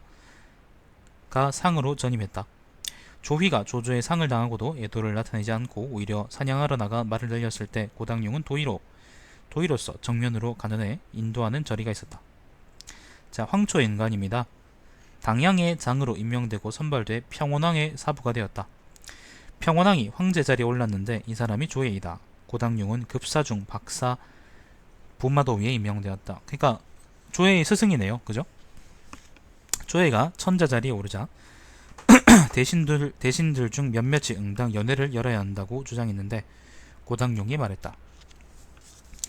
당뇨와 우수는 마음속에 억누르는 애통함이 있었고 은나라 고종에게는 말하지 못하는 그리움이 있습니다. 이 때문에 요상한 덕이 광휘를 발휘해 사회에 빛났던 것입니다. 응당 연회를 열지 말아야 한다고 주장하니 조예는 그의 의견을 공손히 받아들였다. 고당룡은 자리로 옮겨 진류태수가 되었다. 진류는 여기죠. 진류가 어디야? 진류 산양, 임성, 제음, 진류가 여기입니다.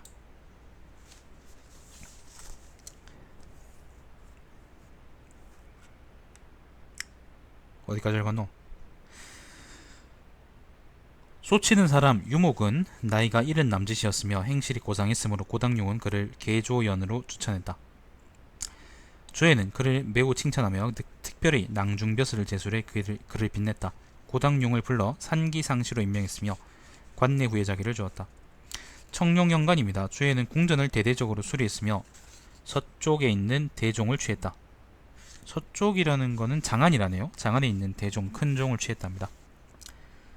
자, 고당용이 상소를 올렸다. 옛날 주나라 경왕은 문왕과 무왕의 빛나는 덕을 모범으로 삼지 않고 주공단의 성스러운 법령을 홀시했고 대전을 주주하고, 대전이라는 거는 대전? 전이라는 게 이게 그건데 궁궐이 아니고 쇠전? 그건데 돈인가요? 대전을 주주하고 또 대종을 제작했습니다. 주나라 경왕은 단목공이 간연했지만 듣지 않았고 냉주구가 반대했지만 따르지 않았으므로 잘못된 길로 달려가 돌아올 수 없었고 이로부터 주대의 덕정은 쇠퇴하게 되었습니다. 고대 우수한 사관은 이를 기록해 영원히 귀감으로 삼았습니다. 그러나 지금 소위는 진대와 한대의 사치와 화려함이 성상의 마음을 어지럽히고 멸망한 나라에서도 헤아리지 않았던 기물을 취하려고 부역을 시키려고 국고를 소비해 덕정을 상하게 한다고 하는데, 이는 예약의 조화를 일으키고 신명이 주는 총을 지키는 것이 아닙니다. 이날 조회가 상방으로 행차하니 고당용과 별난이 따랐다. 조회는 고당용의 표를 별난에게 주며 고당용을 비난하도록 했다.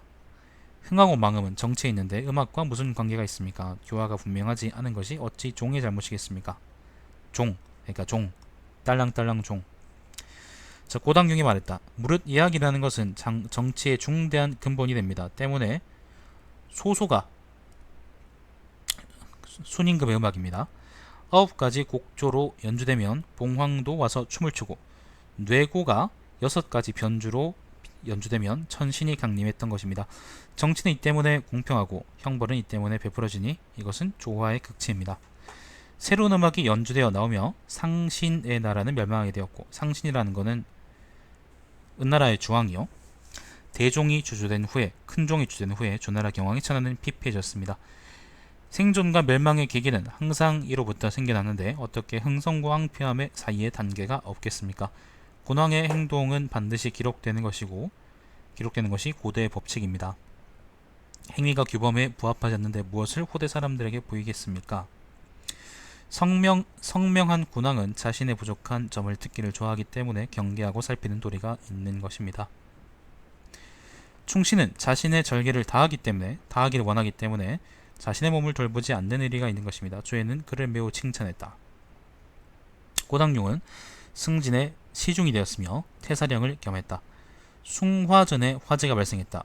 조회는 조서를 내려 고당용에게 물었다. 이것은 어떤 허물로 인해 벌어진 일입니까? 기도를 해서 재앙을 없애는 방법이 예법이 있습니까? 고당용한테 계속 이런 걸 묻는 이유는 고당용이 유학자이기 때문입니다. 아마 그래서 그러는 것 같습니다. 옛날 경서에 대해서, 경서로 이제 묻거나 그런 거가 유독 많이 나오고 있죠, 다른 사람들에 비해서. 자, 고당용이 대답했다. 아씨, 큰일났네. 이거 전부 상소네. 상소가 너무 많은데요. 자, 무릇 재앙과 이변이 일어나면 모두 하늘의 가르침과 경계를 나타내기 위함입니다. 오직 예의를 따르고 덕을 닦는 것만이 재앙을 이기는 방법입니다. 역전에서 말하기를 위가 검약하지 않고 아래가 검약하지 않으면 갑작스럽게 불이나 그들의 집을 태운다라고 했고, 군왕이 누대를 높이면 하늘의 불이 재해를 만든다라고 했습니다. 이것은 다른 사람의 군주가 임의로 궁전을 꾸미고 백성들이 빈공해 집안에 물건 하나 없음을 모르기 때문에 하늘이 그것에 대응해 가뭄을 내리고 우뚝 솟은 궁전에 화재를 일으킨다는 것입니다. 위에 있는 하늘이 가르침과 경계를 내리는 것은 폐하를 꾸짖고 경고하기 위해서입니다. 폐하께서는 응당 인도 사람의 도를 더하고 숭상해 하늘의 뜻에 보답해야 합니다. 옛날 태무의 시대에는 뽕나무와 곡식이 조정해서 자랐고, 무정의 시대에는 장기와 꿩이 소뒤에 올라 노래했습니다. 소뒤에 올라 노래했다고? 미쳤나보다. 태무하고 무정은 전부 다 이제 은나라의 왕들입니다. 그들은 모두 재난을 듣고 두려워하며 하며 몸을 세워 덕을 닦았으므로 3년 후에는 먼 곳의 오랑캐가 조공을 바쳤습니다. 이게 무슨 말이냐면은 꿩이 소뒤에 올라서 노래를 했다는 거는 양파가 자기 털을 스스로 뽑고 삶을 준비가 됐다고 나한테 얘기하는 것 같은 거예요. 말이 안 되는 거죠. 그러니까 상스러운 징조겠지. 근데 좀 뭐 다른 건 그런데 좀 이게 웃겨서 그냥 한번 얘기해봤습니다. 때문에 중종, 고종이라고 불리는 것입니다. 시호가 있다는 겁니다. 이거 묘인가? 묘구나. 자, 이런즉 이전 시대에 분명한 모범입니다. 옛날에 전복을 고찰하면 화제는 모두 누대와 공전에 대한 것으로 경계를 삼고 있습니다. 그러나 형제 궁실이 이처럼 증가하고 확대된 까닭은 사실 궁녀가 너무 많은 데서 말미암은 것입니다. 응당 간택해 정숙하고 아름다운 여자만을 남기고 주나라의 제도처럼 나머지 궁녀는 없애야 합니다. 이것은 조기가 고종을 훈계한 원인이며 고종이 오랫동안 칭송받은 까닭입니다. 조에는 조설 내려 고당유행에 물었다. 짐은 한나라 무제치대에 백랑대에 불이 났지만 오히려 궁전을 크게 지어 화제를 진압했다고 들었습니다. 그 의미는 무엇입니까? 무제가 나쁜 새끼라서 그런 거 아닌가? 자, 고당유행이 대답했다. 신은 서경의 백량대네요. 죄송합니다. 백량대. 대들보리 양자입니다. 서경이라는 건 장안입니다. 장안의 백량대가 불에 탄 후 월나라의 무사라는 거는 무당 같은 거요. 방법을 다 바쳐 건장궁을 지어 화제의 징조를 몰아냈다고 들었습니다.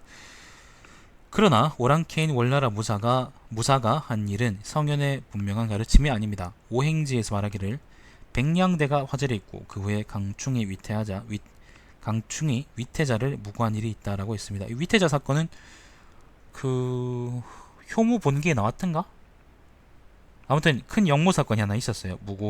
그러니까 축시해가지고 뭐 죽어라 그렇게 빈 사건이 있었습니다. 황제한테. 자, 오행지의 말과 같다면 월나라 무사는 건장궁을 재건한 일을 제의한 바가 없었습니다. 공자가 말하기를 재해는 사람들이 수양한 정도를 반영하고 사람들의 행위와 서로 조화를 이루며 정기가 서로 감응해 사람의 군주에게 경고하는 것이다 라고 했습니다. 이 때문에 성명한 군주는 재해를 보면 자신의 책임이라고 하고 물러나서 덕을 닦아 재해를 조금씩 지어가고 원래 모습으로 회복시킵니다. 지금은 응당 백성들의 노역을 중지시키고 풀어줘야 합니다. 궁전을 건축하는 규모는 절약하는 데 힘써서 궁궐 밖은 비바람을 가리면 충분하고 궁궐 안은 비바람을 가리면 충분하고 궁궐 밖은 예식을 행하면 충분합니다. 재해를 만났던 곳을 깨끗이 청소하고 감히 이곳에 다시 방을 세우지 못하게 하십시오. 부들과 벼가 부들이라는 거는 뭐 상스러운 풀이래요. 산삼 같은 건가 보네요. 자, 벼가 반드시 이 땅에 나게 하여 폐하의 간절하고 공경스러운 덕행에 보답하게 하십시오. 어찌 백성들의 힘을 피곤하게 할 수 있으며 백성들의 재산을 고갈되게 할 수 있겠습니까? 실제로 상스러운 징조가 있다고 해도 먼 곳에 있는 사람들로 하여금 왕의 교화를 그리워하게 할 수는 있는 것은 아닙니다. 조예는 숭화전을 회복시켰으며 당시 군국에서 9마리 용이 나타났으므로 구령전이라고 붙여불렀다. 능소궐이 궁궐입니다. 이것도 건축되고 얼마 지나지 않아 까치가 그 위에 둥지를 틀었다. 고해가 고당룡에게 까닭을 묻자 고당룡이 대답했다. 까치가 꼴리고 싶었나 보죠. 까치가 꼴렸나 보죠. 그렇게 얘기해야 될 텐데 그렇게 대답하지 않네요. 자, 시에서 이르기를 까치가 집을 지으면 비둘기가 가서 산다라고 했습니다. 현재 궁궐을 만들고 능소고를 일으켰으므로 까치가 집을 지은 것입니다. 이것은 궁전이 완성되지 않아서 자기도 그곳에서 살 수 없는 상입니다. 하늘의 뜻은 궁전이 완성되지 않아서 다른 성씨의 사람들이 그곳을 관리하게 될 것이라고 생각한 것입니다. 사마씨의 영모. 무릇 하늘의 도는 가까운 사람을 편애하지 않고 오직 선량한 사람에게 천명을 줄 뿐이니. 잠깐만요.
죄송합니다. 전화가 또 오네요.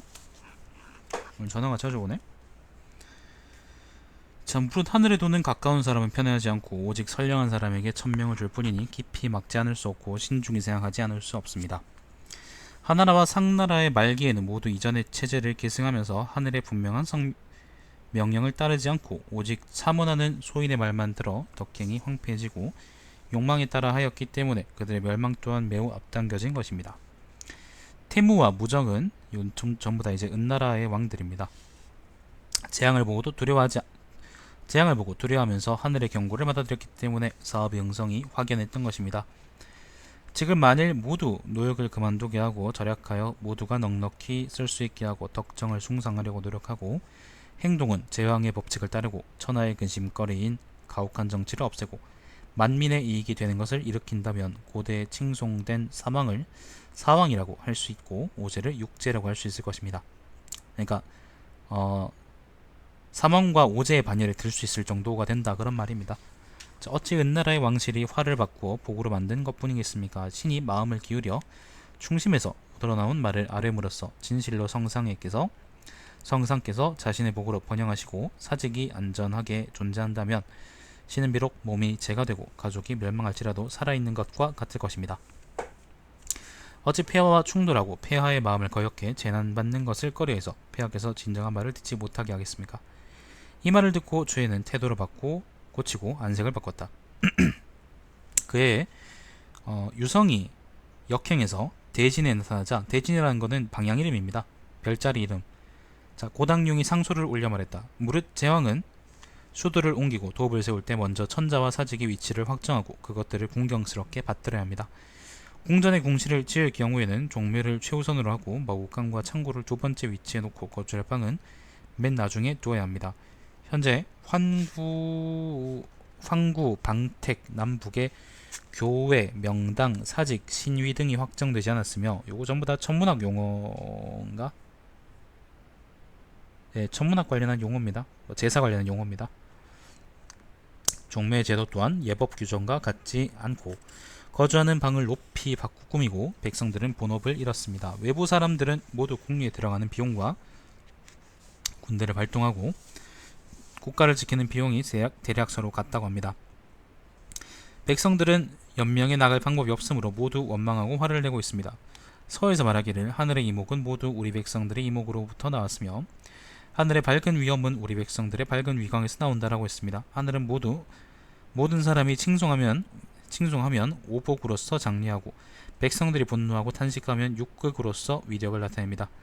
이것은 하늘의 일반적인 법이 백성들의 언론을 따르고 민심에 의거한다는 것입니다. 때문에 정치적인 업무를 처리할 때에는 백성들을 안정시키는 것을 우선으로 삼아야 하고 그런 연후에 고대의 교화를 고찰해 그것을 상하 각계에 배포하고 규격으로 삼아야 합니다. 고대부터 현대에 이르기까지 백성 일찍이 이러하지 않은 적이 없었습니다. 거친 석가래와 낮은 궁실은 당우, 대우가 왕이 된 자의 풍속을 선양한 것입니다. 당은 요임금이고요. 우는 우임금인가? 아닌데? 우 이거 순인가? 예, 우는 순임금이다. 우는 순임금. 당요 우순이라 그러죠. 대우라는 거는 우임금이고요. 자, 옥으로 만들어진 누대와 방은 하계 거리입니다. 거랑 상신, 하계와 상신, 요거는 주왕이죠. 상신이 하늘의 뜻을 범한 것입니다. 현재의 궁전은 사실 예의나 제도를 위반하였으며 또다시 구령전을 세워 호화로운 장식은 이전 사람들을 뛰어넘었습니다. 하늘의 혜성이 빛나고 처음에는 방과 심에서 나타나고 황제 자리를 침범했으며 자미궁을 범했습니다. 이것은 황천이 폐하를 아들로 삼아 사랑하기에 가르침과 훈계의 징조를 나타낸 것이며 시종 모두 존귀한 위치에 있는 것입니다. 은근하고 정중하게 반드시 폐하를 깨우쳐 드리렵니다. 이것은 곧 자애로운 아버지의 간절한 교훈이니 폐하께서는 당연히 효자처럼 공경하고 두려워하는 예절을 숭상하여 천하의 모범을 보이고 자손들에게 분명하게 나타내야지 소홀히 하여 하늘의 진노를 가중시켜서는 안됩니다. 당시 군사와 국사 방면에서 변고가 많았는데 법률을 매우 엄격히 적용했다. 고당룡이 상소를 올렸다. 또 상소를 올렸구나. 제왕의 대업을 개척하고 법통을 세우기 위해서는 반드시 성명한 군주의 출현을 기다려야 하고 세상의 정사를 도와 다스림을 바르게 하기 위해서는 또한 반드시 군주를 보좌할 우수한 인재를 기다려야만 합니다. 그들만이 사업을 완성하고 만물을 안정시킬 수 있기 때문입니다. 무릇 풍속을 바꾸고 도덕적 교화를 분명하게 선전하고 사방으로 하여금 같은 풍습을 따르게 하고 머리를 돌려 얼굴이 내지로 향하게 하고 덕행과 교화가 광대하게 빛나게 하며 온 천하가 모두 중앙이 도의를 흠모하게 하는 것은 본래 속된 관리가 할 수 있는 일이 아닙니다.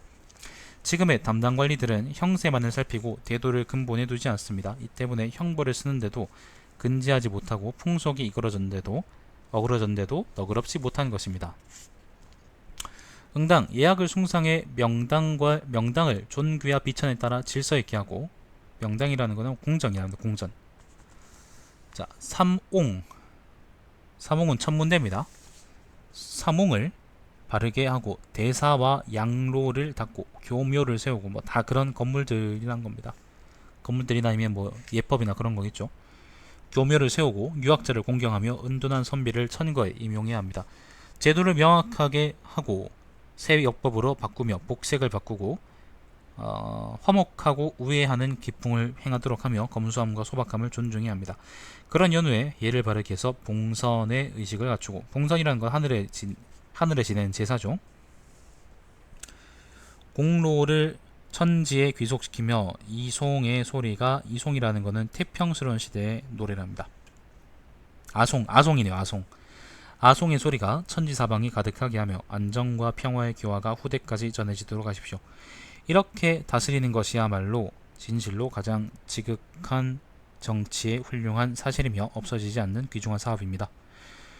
그러나 구주의 영토 안에서는 상호의 예의에 의지해 다스릴 수 있는데 또 무엇을 걱정하겠습니까? 그것의 근본을 규정하지 않고 그것의 말단을 구하는 것은 예컨대 옅어진 실과 같아서 정치의 정확한 방법이 아닙니다. 각 공경과 선비 및 박학한 유학생들에게 명하여 그러한 일을 제정하고 전범과 법식으로 삼도록 하십시오. 상소문 싫어요. 너무 싫다. 결국 하고 싶은 말은 되게 적은데, 고당용은 또 역법을 바꾸고 복장의 색깔을 바꾸어 휘호를 특수하게 하고, 휘호는 뭔지 모르겠네요. 부르는 말인가? 기계를 다르게 하는 것은, 기계라는 것은 예하게 사용하는 기물이랍니다. 고대로부터 제왕이 그 정치를 신격화하려는 까닭으로 백성들의 이목에 변화를 준 것으로 삼춘에는 왕을 칭해 삼통을 분명히 다했다고 생각했다. 그래서 옛 제도를 부연하고 그것을 개정하도록 상주했다. 황제는 그의 건의를 따라 청령 5년 봄 3월을 경초 원년 맹하 4월이라고 쳤으며, 옷 색깔은 황색을 가장 고귀한 것으로 했으며 희생은 흰색을 사용하고, 희생은 아마 제사 지내는 거, 그러니까 예를 들면 흰 염소 그런 거 있잖아요. 흰 양, 흰 말 그런 걸로 제사 지냈다 그런 말일걸? 지정을 도입했다. 지정이라는 거는 12월을 정월이라고 하는 이제 제도를 합니다. 자, 고당용은 광록훈으로 승진했다. 조에는 궁전을 더욱더 성대하게 증축하고 누각에는 조각 장식을 했으며 태행산에 석영암을 잘 나오고 곡성의 문석을 채취해 박림원에 경양산을 세우고 태극전 북쪽에 소양전을 세우고 황룡과 봉황 및 커다란 짐승을 주조해 금용성, 능운대, 능소궐을 장식했다. 각종 노역이 빈번하게 일어났으며 일어나는 사람은 수만이었다. 공경과 그 이하의 관원, 학생 이르기까지 노동력을 제공하지 않는 사람이 없었으며 황제조차 친히 흙을 파서 그들을 이끌었다. 그러나 요동에서는 조회하러 오지 않았다. 이건 아마 공선현 이야기겠죠.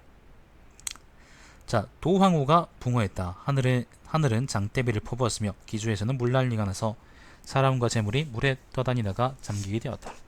고당용은 상소를 올려 강국하게 하였다. 대체로 천지의 큰 은덕은 천지만물을 생존하게 하는 것이고 성인의 가장 큰 보물은 천자의 지위라고 합니다. 무엇으로 천자의 지위를 지킵니까? 인이라고 합니다. 무엇으로 사람을 모읍니까? 재라고 합니다. 그렇다고 했습니다. 그렇다면 선비와 백성은 국가의 근본이고 곡물과 비단은 선비와 백성의 목숨인 것입니다. 곡물과 비단은 자연의 힘이 없으면 생산할 수 없고 사람의 힘이 없으면 이룰 수 없습니다. 때문에 좋은 말이네요. 참. 때문에 황제는 땅을 경작해 농사를 권장하고 황후는 양자매 종사의 의복을 만듭니다. 이런 큰 힘으로 상제를 섬겨 자신의 진실됨과 백성들에게 은혜를 베풀고 있음을 나타냅니다. 옛날 이당은 요임금이요. 이당 시대는 세상에 재해가 집중되고 애군이 모인 시기로 홍수가 하늘까지 솟았으므로 곤으로 하여금 그것을 다스리도록 했지만 기력만 많이 낭비하고 성공하지 못했습니다. 그래서 문명을 기용했습니다. 문명이라는 것은 우임금이랍니다. 그는 산세를 따라 나무를 베어 길을 만들고 앞뒤로 22년을 역임했습니다. 재해의 심함이 그때를 넘은 적이 없었고 노역의 요구함이 그때를 넘은 적이 없었습니다. 요순의 군신 사이에는 황제로 하여금 남쪽을 향해 예를 받들게 한 것에 불과할 뿐입니다. 우는 구주를 평정하고, 구주라는 것은 전중국이요, 관원들이 세운 공원에는 각기 차등이 있게 하고 관리와 백성들이 사용하는 물품에 수식의 구분이 있었습니다. 현재는 그때 위급함이 없는데도 공경대부와 백성들로 하여금 함께 부역에 삼가하게 하니 이 일이 사방 오랑캐들의 귀에 들린다면 평판은 좋지 않을 것이고 죽간과 비단을 기록해 구세에 전한다면 명예는 좋지 않을 것입니다. 이 때문에 나라가 있고 집이 있는 사람은 가까이로는 자신의 몸에서 취하고 멀리로는 각종 사물 속에서 이익을 얻어 어머니처럼 백성들을 따뜻하게 양육해야 합니다. 때문에 화해로운 군자여 백성들의 부모로다 라고 했습니다. 지금 위와 아래가 모두 노역을 하고 질병이 유행하며 농사를 짓는 농가의 사람들은 곧 적어지고 굶주림과 재해는 계속되고 있으니 1년을 넘길 방법이 없습니다. 피하께서는 응당 불쌍히 여겨 곤궁한 백성들을 구제해야만 합니다. 신이 옛날 서적 속에 기재되어 있는 것을 보기로 하늘과 사람 사이의 관계는 반응을 하지 않는 적이 없다고 합니다. 때문에 고대 현명한 선왕들은 하늘에 명확한 명을 들여했으며 음양의 역순에 따라 엄숙하게 근신하고 뛰어 빔쓰면서 하늘의 뜻을 어기게 될까 두려워했습니다. 그러한 연후에 정도는 훈기하였으며 덕과 신이 부합하게 되었습니다. 재앙과 이변이 발생하면 두려워하며 정신을 닦았으므로 자기의 수명을 연장하고 후대의 복을 전했습니다. 조대의 말세가 되면 어리석고 음란한 군주는 선왕의 법령과 규칙을 존경하지 않고 정직한 선비의 직언을 받아들이지 않으며 임의로 자신의 욕망을 만족시키고 변의와 경고를 무시하니 재난에 빠져 뒤집어지지 않은 자가 없었습니다. 하늘의 도리는 이미 매우 분명하므로 사람의 도리에 의거해 이 일을 논의하기를 정합니다. 무릇 육정과 오성은 똑같이 인간에게 있는 것이고 기호와 욕망 그리고 청량과 정직 각각 그중 한 가지를 차지할 수 있습니다. 행동에 이르러서는 마음속에서 그 두 가지가 섞여 투쟁합니다. 욕망이 강하고 본질이 약하면 한도를 뛰어넘어 방종하게 되고 정성스럽고 진실됨이 제지할 수 없다면 넘쳐 흘러 끝이 없을 것입니다. 그런 사람의 정욕이 요구하는 것은 좋은 것이 아니면 아름다운 것이니 좋고 아름다운 것을 모르는 것은 인력으로 이루어지지 않는 것이 아니며 곡물과 비단으로 세울 수 없는 것이 아닙니다. 정욕이 만일 끝이 없다면 사람들은 그 노고를 감당하지 못하고 물품은 그 욕구를 만족시키지 못하게 됩니다. 노고와 욕구가 동시에 이르면 장차 재난이 일어나게 될 것입니다. 때문에 정욕을 갈라 제거하지 않으면 그 공급을 만족시킬 방법이 없습니다. 끝이 안 난다. 공자가 말하기를 사람은 멀리 생각하지 않으면 반드시 가까운 근심이 있게 된다 라고 했습니다. 이로부터 보면 예의제도는 단지 등급의 구분에 구애되는 것이 아니라 그것으로 위해를 멀리하고 사람들을 일으키는 것입니다. 지금 오화촉의 두적은 다만 빈곤한 지역에 자그마한 적도 부락을 모은 강도도 아닙니다. 요충지를 점거하고 물흐름을 이용해 선비와 백성들을 지배하고 참람되게 자신들을 제해라고 칭하고 황제요 중원과 대등한 지위를 다투려고 하고 있습니다. 만일 지금 어떤 사람이 손권과 유비는 전부 덕정을 행하고 다시 청렴하고 검소하게 생활하여 조세를 경감하고 애완동물을 만들지 않으며 모든 일을 하면서 노인과 현인에게 가르침을 구하고 예법 제도를 존중하며 따르고 있다고 보고한다고 합시다. 배하께서는 이 말을 듣고 어찌 두려워하여 그들이 이와 같이 것을 싫어하고 끝내 토벌에 멸망시키기 어려워 나라의 근심이 될 것이라고 생각하지 않으시겠습니까? 만일 어떤 사람이 이 두 적은 모두 무도한 일을 하고 사치를 숭상하는 데에 한도가 없으며 그 선비와 백성들을 부역시키고 징수하는 조세를 무겁게 해서 아래에 있는 백성들은 명령을 감당할 수 없어 단식과 원한이 점점 심해지고 있다고 보고했다고 합시다. 폐하께서는 이것을 듣고 어찌 불끈 화를 내며 그들이 우리의 무고한 백성들에게 고난을 겪게 하는 것에 대해 빠른 속도로 그들을 죽이려 하지 않으시겠습니까? 그 다음에는 어찌 그들을 나라의 힘이 피폐해져 그들을 치유하는 것이 어렵지 않게 되는 것이 다행이 아니겠습니까? 만일 이와 같다면 입장을 바꾸어 생각해 도의를 섬기는 방법 또한 멀지 않을 것입니다.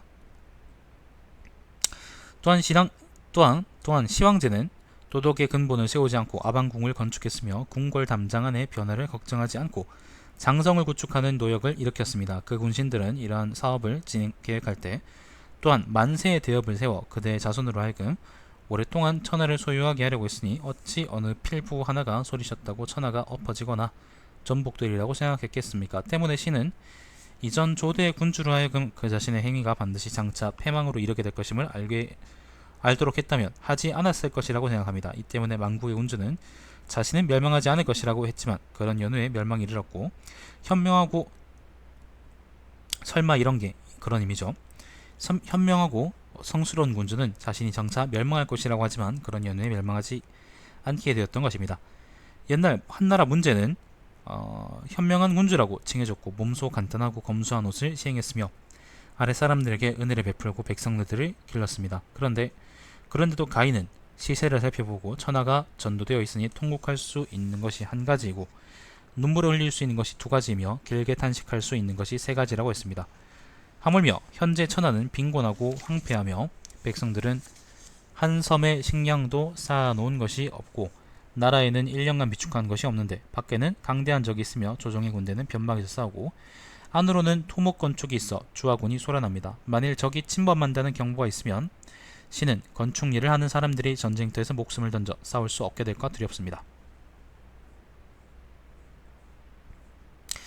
또 장리들의 복록은 점차 강등되어 옛날과 비교하면 5분의 1이 됩니다. 휴가를 받은 자들도 또 위로부터 지급이 없었고 응당 세금을 내지 않아도 되는 자들도 지금은 모두 절반을 내고 있습니다. 이것은 관부의 수입이 과거에 비해 늘어난 것이고 지출이 과거보다 줄어든 것입니다. 그러나 재정상 쓸 경비는 오히려 항상 부족한 상태입니다. 소고기 같은 작은 세금 징수도 앞뒤로 계속되었습니다. 바꿔 수축해보면 이와 같은 각종 낭비는 반드시 일정한 출처가 있습니다. 무릇 복록과 하사하는 곡물, 비단은 사람의 군주가 은혜를 빼서 관리와 백성들을 양육하고 그들의 생명을 다스리기 위한 것입니다. 만일 지금 폐지한다면 그들의 목숨을 빼앗는 것입니다.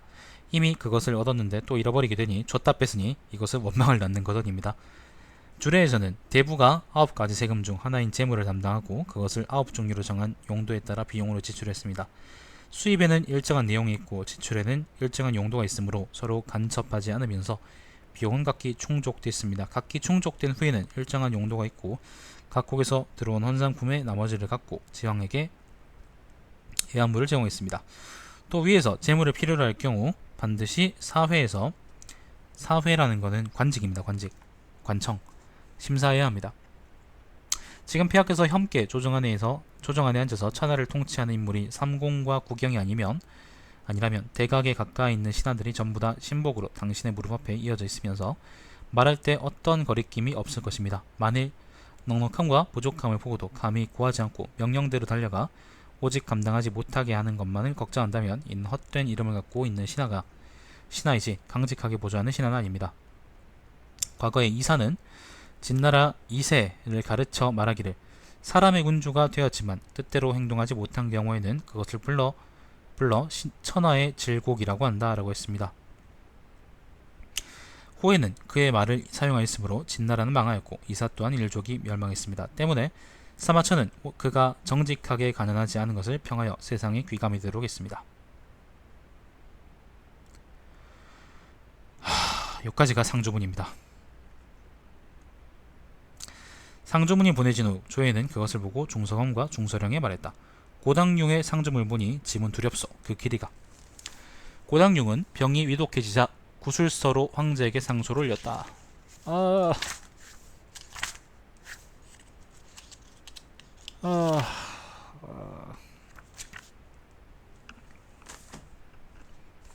물 좀 먹읍시다.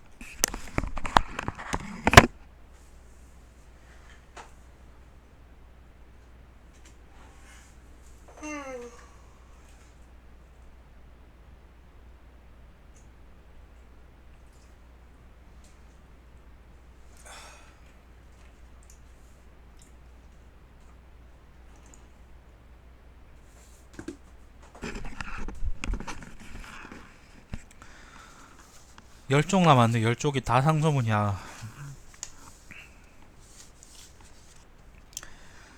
구술서로 상제에게 황제에게 상소를 올렸다. 증자가 위독하게 되자 노나라 가신 맹경자가 위문을 갔습니다. 증자가 말하기를 새는 죽으려고 할 때 목소리가 슬프고 사람은 죽으려고 할 때 말이 아름답다라고 했습니다. 신은 중병으로 누워있는데 병세가 악화되기만 하고 낫질 않으니 갑자기 죽게 돼 중심을 표현할 수 없게 될까 항상 두려웠습니다. 신의 중성심이 어찌 증자와 비교될 수 있겠습니까? 원컨대 폐하께서는 정력을 조금만 소비해 저의 상조문을 살펴봐 주십시오. 과거에 했던 일의 오류를 분명하게 바꾸고 앞날을 깊이 생각하고 덕을 가득히 할 것을 신속하게 진작시켜 신과 인간으로 하여금 서로 조화를 응하게 하고 편벽되거나 멀리 떨어진 이국에서도 도의를 흠모하고 네 가지의 신령한 짐승이 고귀함을 나타내고 옥형이 별의 전기를 밝게 한다면 사망을 능가하고 우제를 초월할 수 있습니다. 단지 황제의 지위를 계승해 자신의 문체를 지키기만 해서는 안 됩니다. 여기서 문체라는 거는요, 자기의 이제 뭐라 그럴까요? 뜻이라 그러면 될까요? 예, 자기 아름다움 그런 의미일까? 자, 신이 항상 안타깝게 느꼈던 것은 각 조대의 군주로 요순탕무의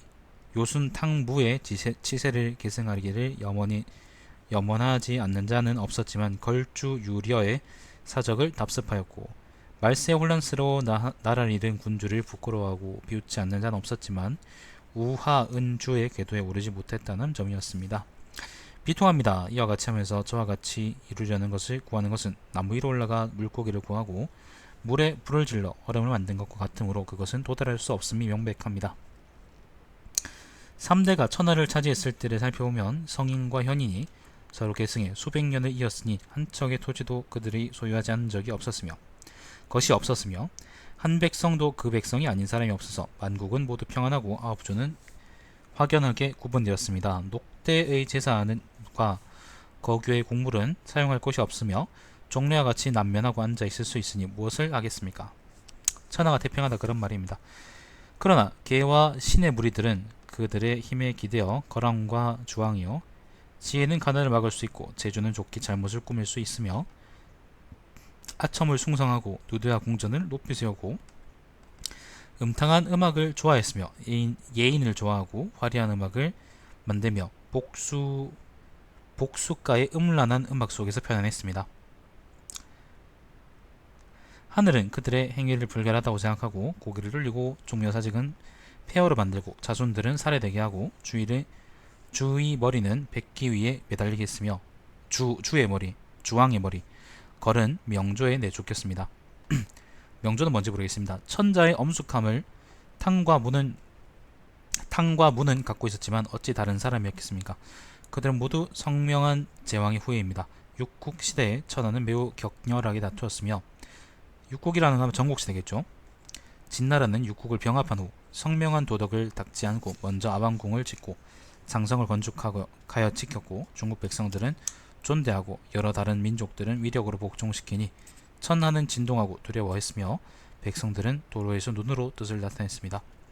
진나라 시황은 나의 세대는 100대까지 이어져 영원히 통치자의 거대한 광의를 나타낼 것이다 라고 했으나 어찌 2대만 전해지고 사직이 붕괴될 것을 깨달았겠습니까?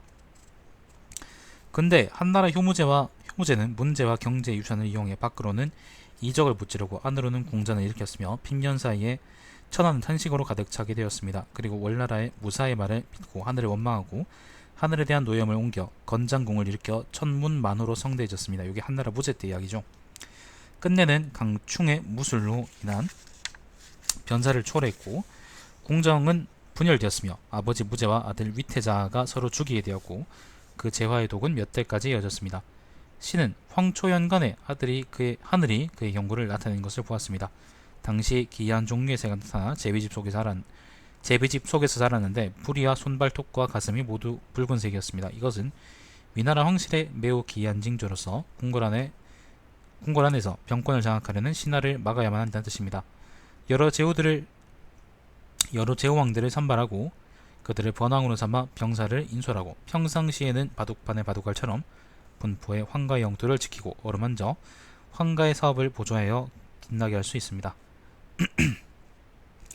옛날 주왕은 동쪽으로 수도를 옮겼을 때 진나라와 정나라를 의지했고 한나라 때 여씨의 난에서는 실제로 주어우를 의지했는데 이것은 이전 조대의 분명한 귀감인 것입니다. 옛날 주왕이 동쪽으로 수도 옮겼다는 것은 아마 이게 주나라가 그 서쪽에서 이제 낙양으로 수도를 옮겼다는 것을 의미하겠죠. 그때 이제 북쪽 진나라하고 주변에 있던 정나라가 이제 크게 주나라에 또 도움을 줬기 때문에 그 이후에도 이제 패권을 잠시 그 사람들이 가져가죠. 그 나라들이 가져가죠. 자, 무릇 빛나는 하느님은 친함이 없고 오직 도덕이 있는 사람을 보존할 뿐입니다. 백성들이 군왕의 덕정을 칭송하면 하느님은 그로 하여금 수명을 연장하고 재위를 연장하도록 합니다. 아래 사람들이 원망하고 탄식하면 하느님은 그의 권력을 빼앗아 능력 있는 사람에게 줍니다. 이 점으로 보면 천하는 천하 사람의 것이지 폐하한 사람의 것이 아닌 것입니다. 신은 여러 가지 병에 걸려 있어 기력이 점차 쇠약해가고 있으므로 수레를 타고 나와 민간에 있는 집으로 돌아가렵니다. 만일 죽어서 영혼에 지각이 있다면 결처보원하겠습니다. 조서를 내려 말했다. 선생의 청령함은 백의를 따라잡고 정직함은 사어를 뛰어넘으며 사어는 누군지 모르겠다. 공자 제자인가? 마음을 지탱하는 것이 견고하고 깨끗하며 공정함에 사사로움이 없다. 뭐 때문에 작은 병을 물리치지 못해 집으로 물러나 있는가? 옛날 병길은 음덕이 있었기 때문에 질병을 제거하고 수명을 연장시켰고 공우는 절개를 지켰으므로 심했던 질병이 완쾌되었다. 선생은 식사를 열심히 하고 진심으로 정신을 길러 자신을 지키도록 하라.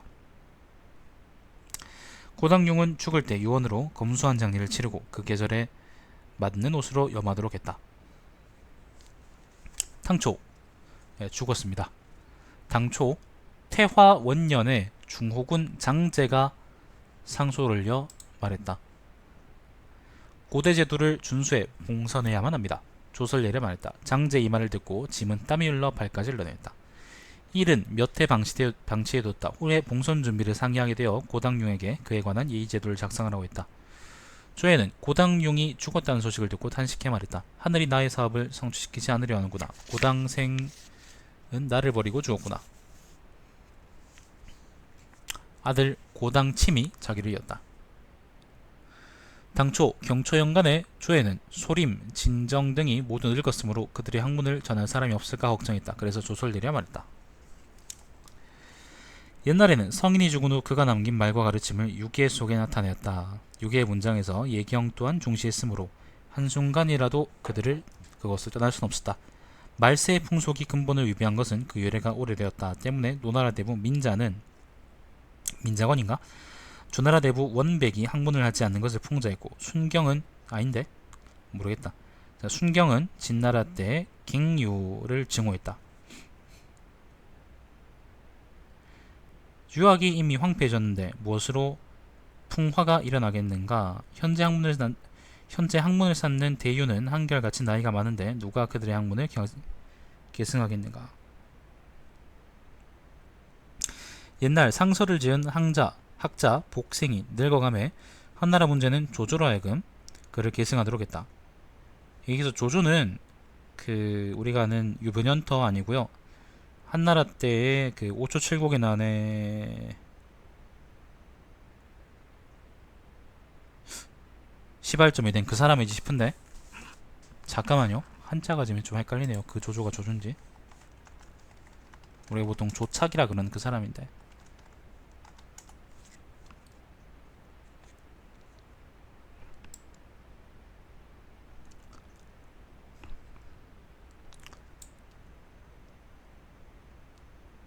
미안합니다. 이 사람이 조조 아닙니다. 이 사람 제3위 조조인가 보네요. 한자가 좀 달라 보여서 찾아봤는데 다른 사람이네요. 자, 제3의 조조입니다. 자, 공량전을 연구하는 사람이 요거는 춘추 공량전이라고 춘추에 대한 그 주석서입니다.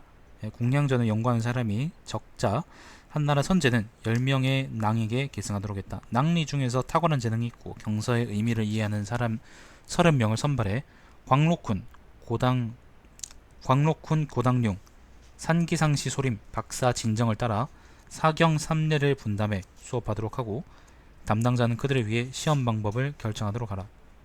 전환의 학자 하우승은 학생들에게 선비의 병은 경전에 밟지 못한 데 있다. 만일 경전에 밟으면 푸른색 자주색의 띠를 두르는 고위관직을 얻는 것은 땅의 지푸라기를 줍는 것처럼 간단한 것이다 라고 했다. 지금 학자들 중에서도 경전의 도리를 연구하는 자가 있다면 자귀와 복록, 영예와 총애는 기다리지 않아도 이길 것이다. 노력하지 않을 수 없다. 몇 년 후 고당룡 등은 모두 죽었고 경수를 배우는 또한 황폐해졌다. 당초 임성 사람 잔잠은 조조 때 현령을 지냈고 일찍이 업성을 감독해 지키는 책임을 맡고 있었다. 당시 조비가 태자로 있었는데 사냥에 빠져 새벽에 나갔다가 밤에 돌아왔다. 잔잠이 가난했다.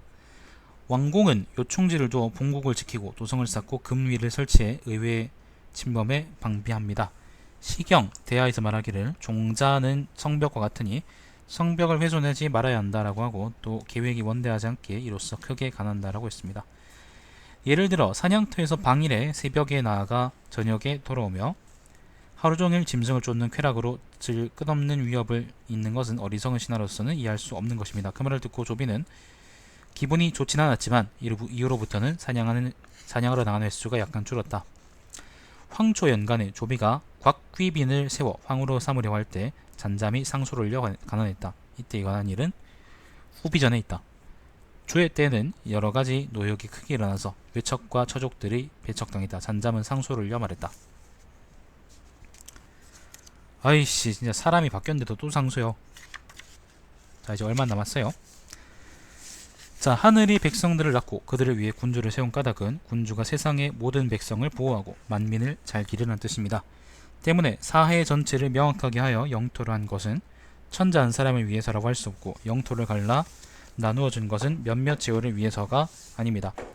사망 시대로부터 당뇨 우수늘이까지 모두 널리 이익을 주고 깊고 두터운 덕행이 천하에 흐르게 하였기 때문에 백성들은 그들에게 의지했습니다. 사망의 덕업이 세한 이래 한나라에 이르기까지 천하의 태평한 날은 줄어들고 동란의 날은 많아졌습니다. 또한 이후로 제대로 다스려지지도 못했습니다. 태조께서는 깊은 지혜와 신과 같은 무용을 갖고서 폭동과 반란을 토벌하고 왕조의 질서를 회복해 위나라의 기초를 여셨습니다. 문제께서는 하늘의 분명한 명령을 받아 황실의 기업을 개척하며 7년 동안 재임했는데 안타깝게도 통치 기간이 너무 짧았습니다. 폐하께서는 성명한 도덕을 갖추고 있으면서도 광대한 사업을 계승하였으니 자유로운 정치를 펴고 백성들이 쉬게 해주어야 합니다. 그러나 모두 사방이 편안하지 못하므로 장수들은 먼 곳까지 가서 지키고 바다 밖까지 나아갑니다. 군기는 만리까지 걸려있으며 군기요 군기 깃발. 육군은 혼란스럽고 수로와 용로로서는 군수 물자를 나르니 백성들은 생계를 버리고 매일 군비로 나가는 돈이 황금 1000냥입니다. 그런데 이러한 때 폐하께서는 대규모로 궁전을 지어 사용한 공사 인력은 헤아릴 수 없으며 조례산의 소나무로 산을 깎아내고 계곡을 깊게 돌아가게 하고 기괴한 돌이나 무부를 황하나 회수에 띄웁니다. 무부라는 거는 돌 이름입니다. 돌 이름. 돌 종류겠죠. 대리석 같은 거겠죠. 뭐. 도정화는 전부 전복이 되어 벼와 조등을 생산해 황실에 공급해야 하는데 들짐승의 정원이 되어 사냥의 수요를 공급하고 있습니다. 초목이 무성해지고 황폐한 땅이 많아져 사슴과 토끼굴이 증가하고 있습니다. 농민들의 생산을 상하게 하고 땅에는 가시나무가 자득 자라고 있으며 재해와 역병이 유행하고 백성과 생산물은 모두 크게 파괴되었습니다. 하늘은 따뜻한 기온이 줄어 좋은 곡식이 자랄 수 없게 되었습니다. 신하는 문왕이 풍땅에서 일어나 만들어 경영할 때 너무 급히 서두르지 말라고 했는데 백성들이 아들이 아버지를 돕는 것처럼 와서 있으므로 며칠이 지나지 않아 완성했다고 들었습니다. 영소와 영유를 백성들과 함께 사용했습니다. 영소하고 영유는 일종의 놀이동산 같은 거예요. 소는 연못이고 유라는 거는 동산이랍니다. 동산. 동산 놀이공원. 자, 현재 우방 타워랜드. 현재 궁전은 높고 사치스러우며 조각은 매우 기묘합니다. 유시의 총기를 잇고 은신의 옥으로 된 궁실만 생각하고 있습니다. 백성의 출입이 금지된 수렵장은 천리이고 한 걸음이라도 닿으면 법에 저촉됩니다.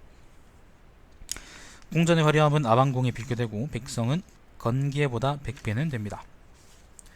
신은 백성의 힘이 다 소모되어 아랫사람들의 명령을 감당할 수 없을까봐 두렵습니다.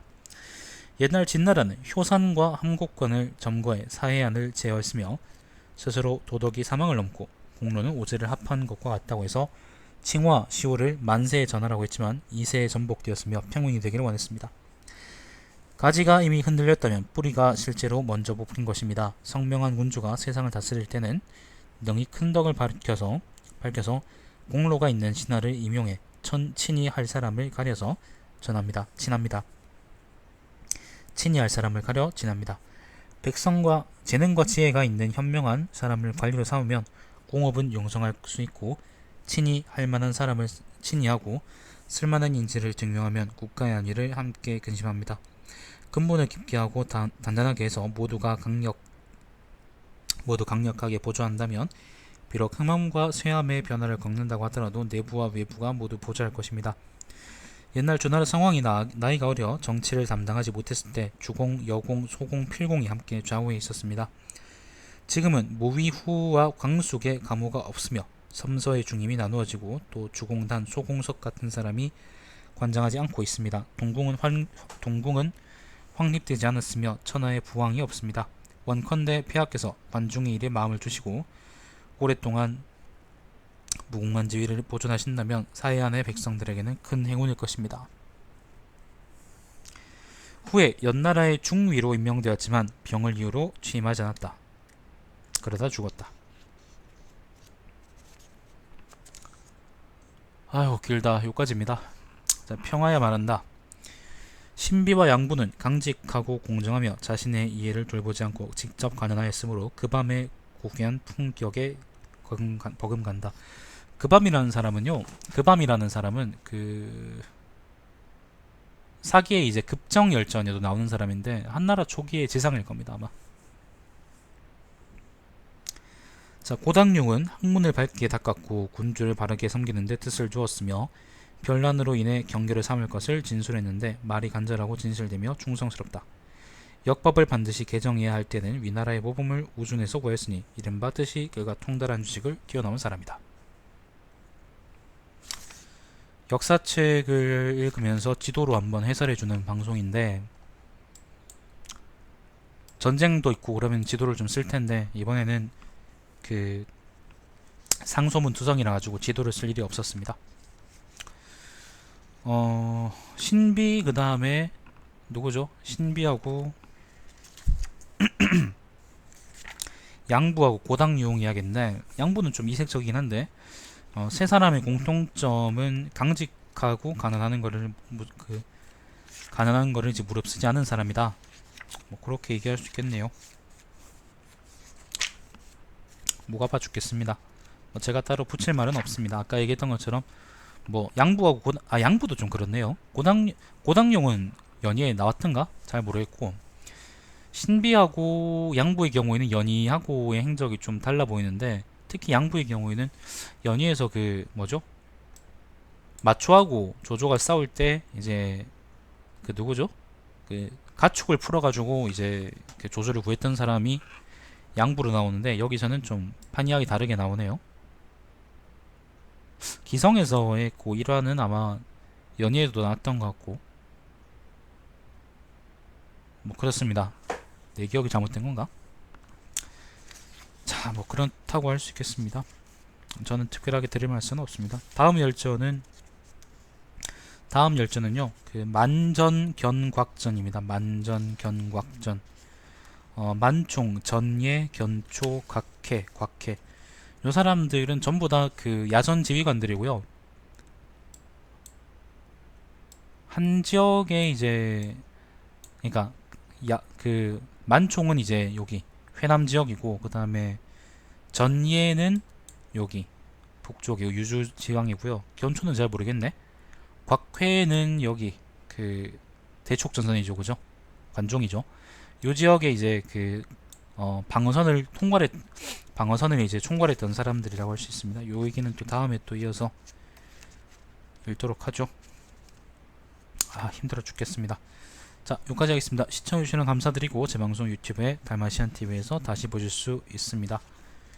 위지도 이제 거의 다 끝나갑니다. 이제 몇 개 남진 않았습니다. 끝나면 또 오지나 촉지를 깼죠, 그죠? 자, 여기까지 하겠습니다. 다음 시간에 뵙겠습니다.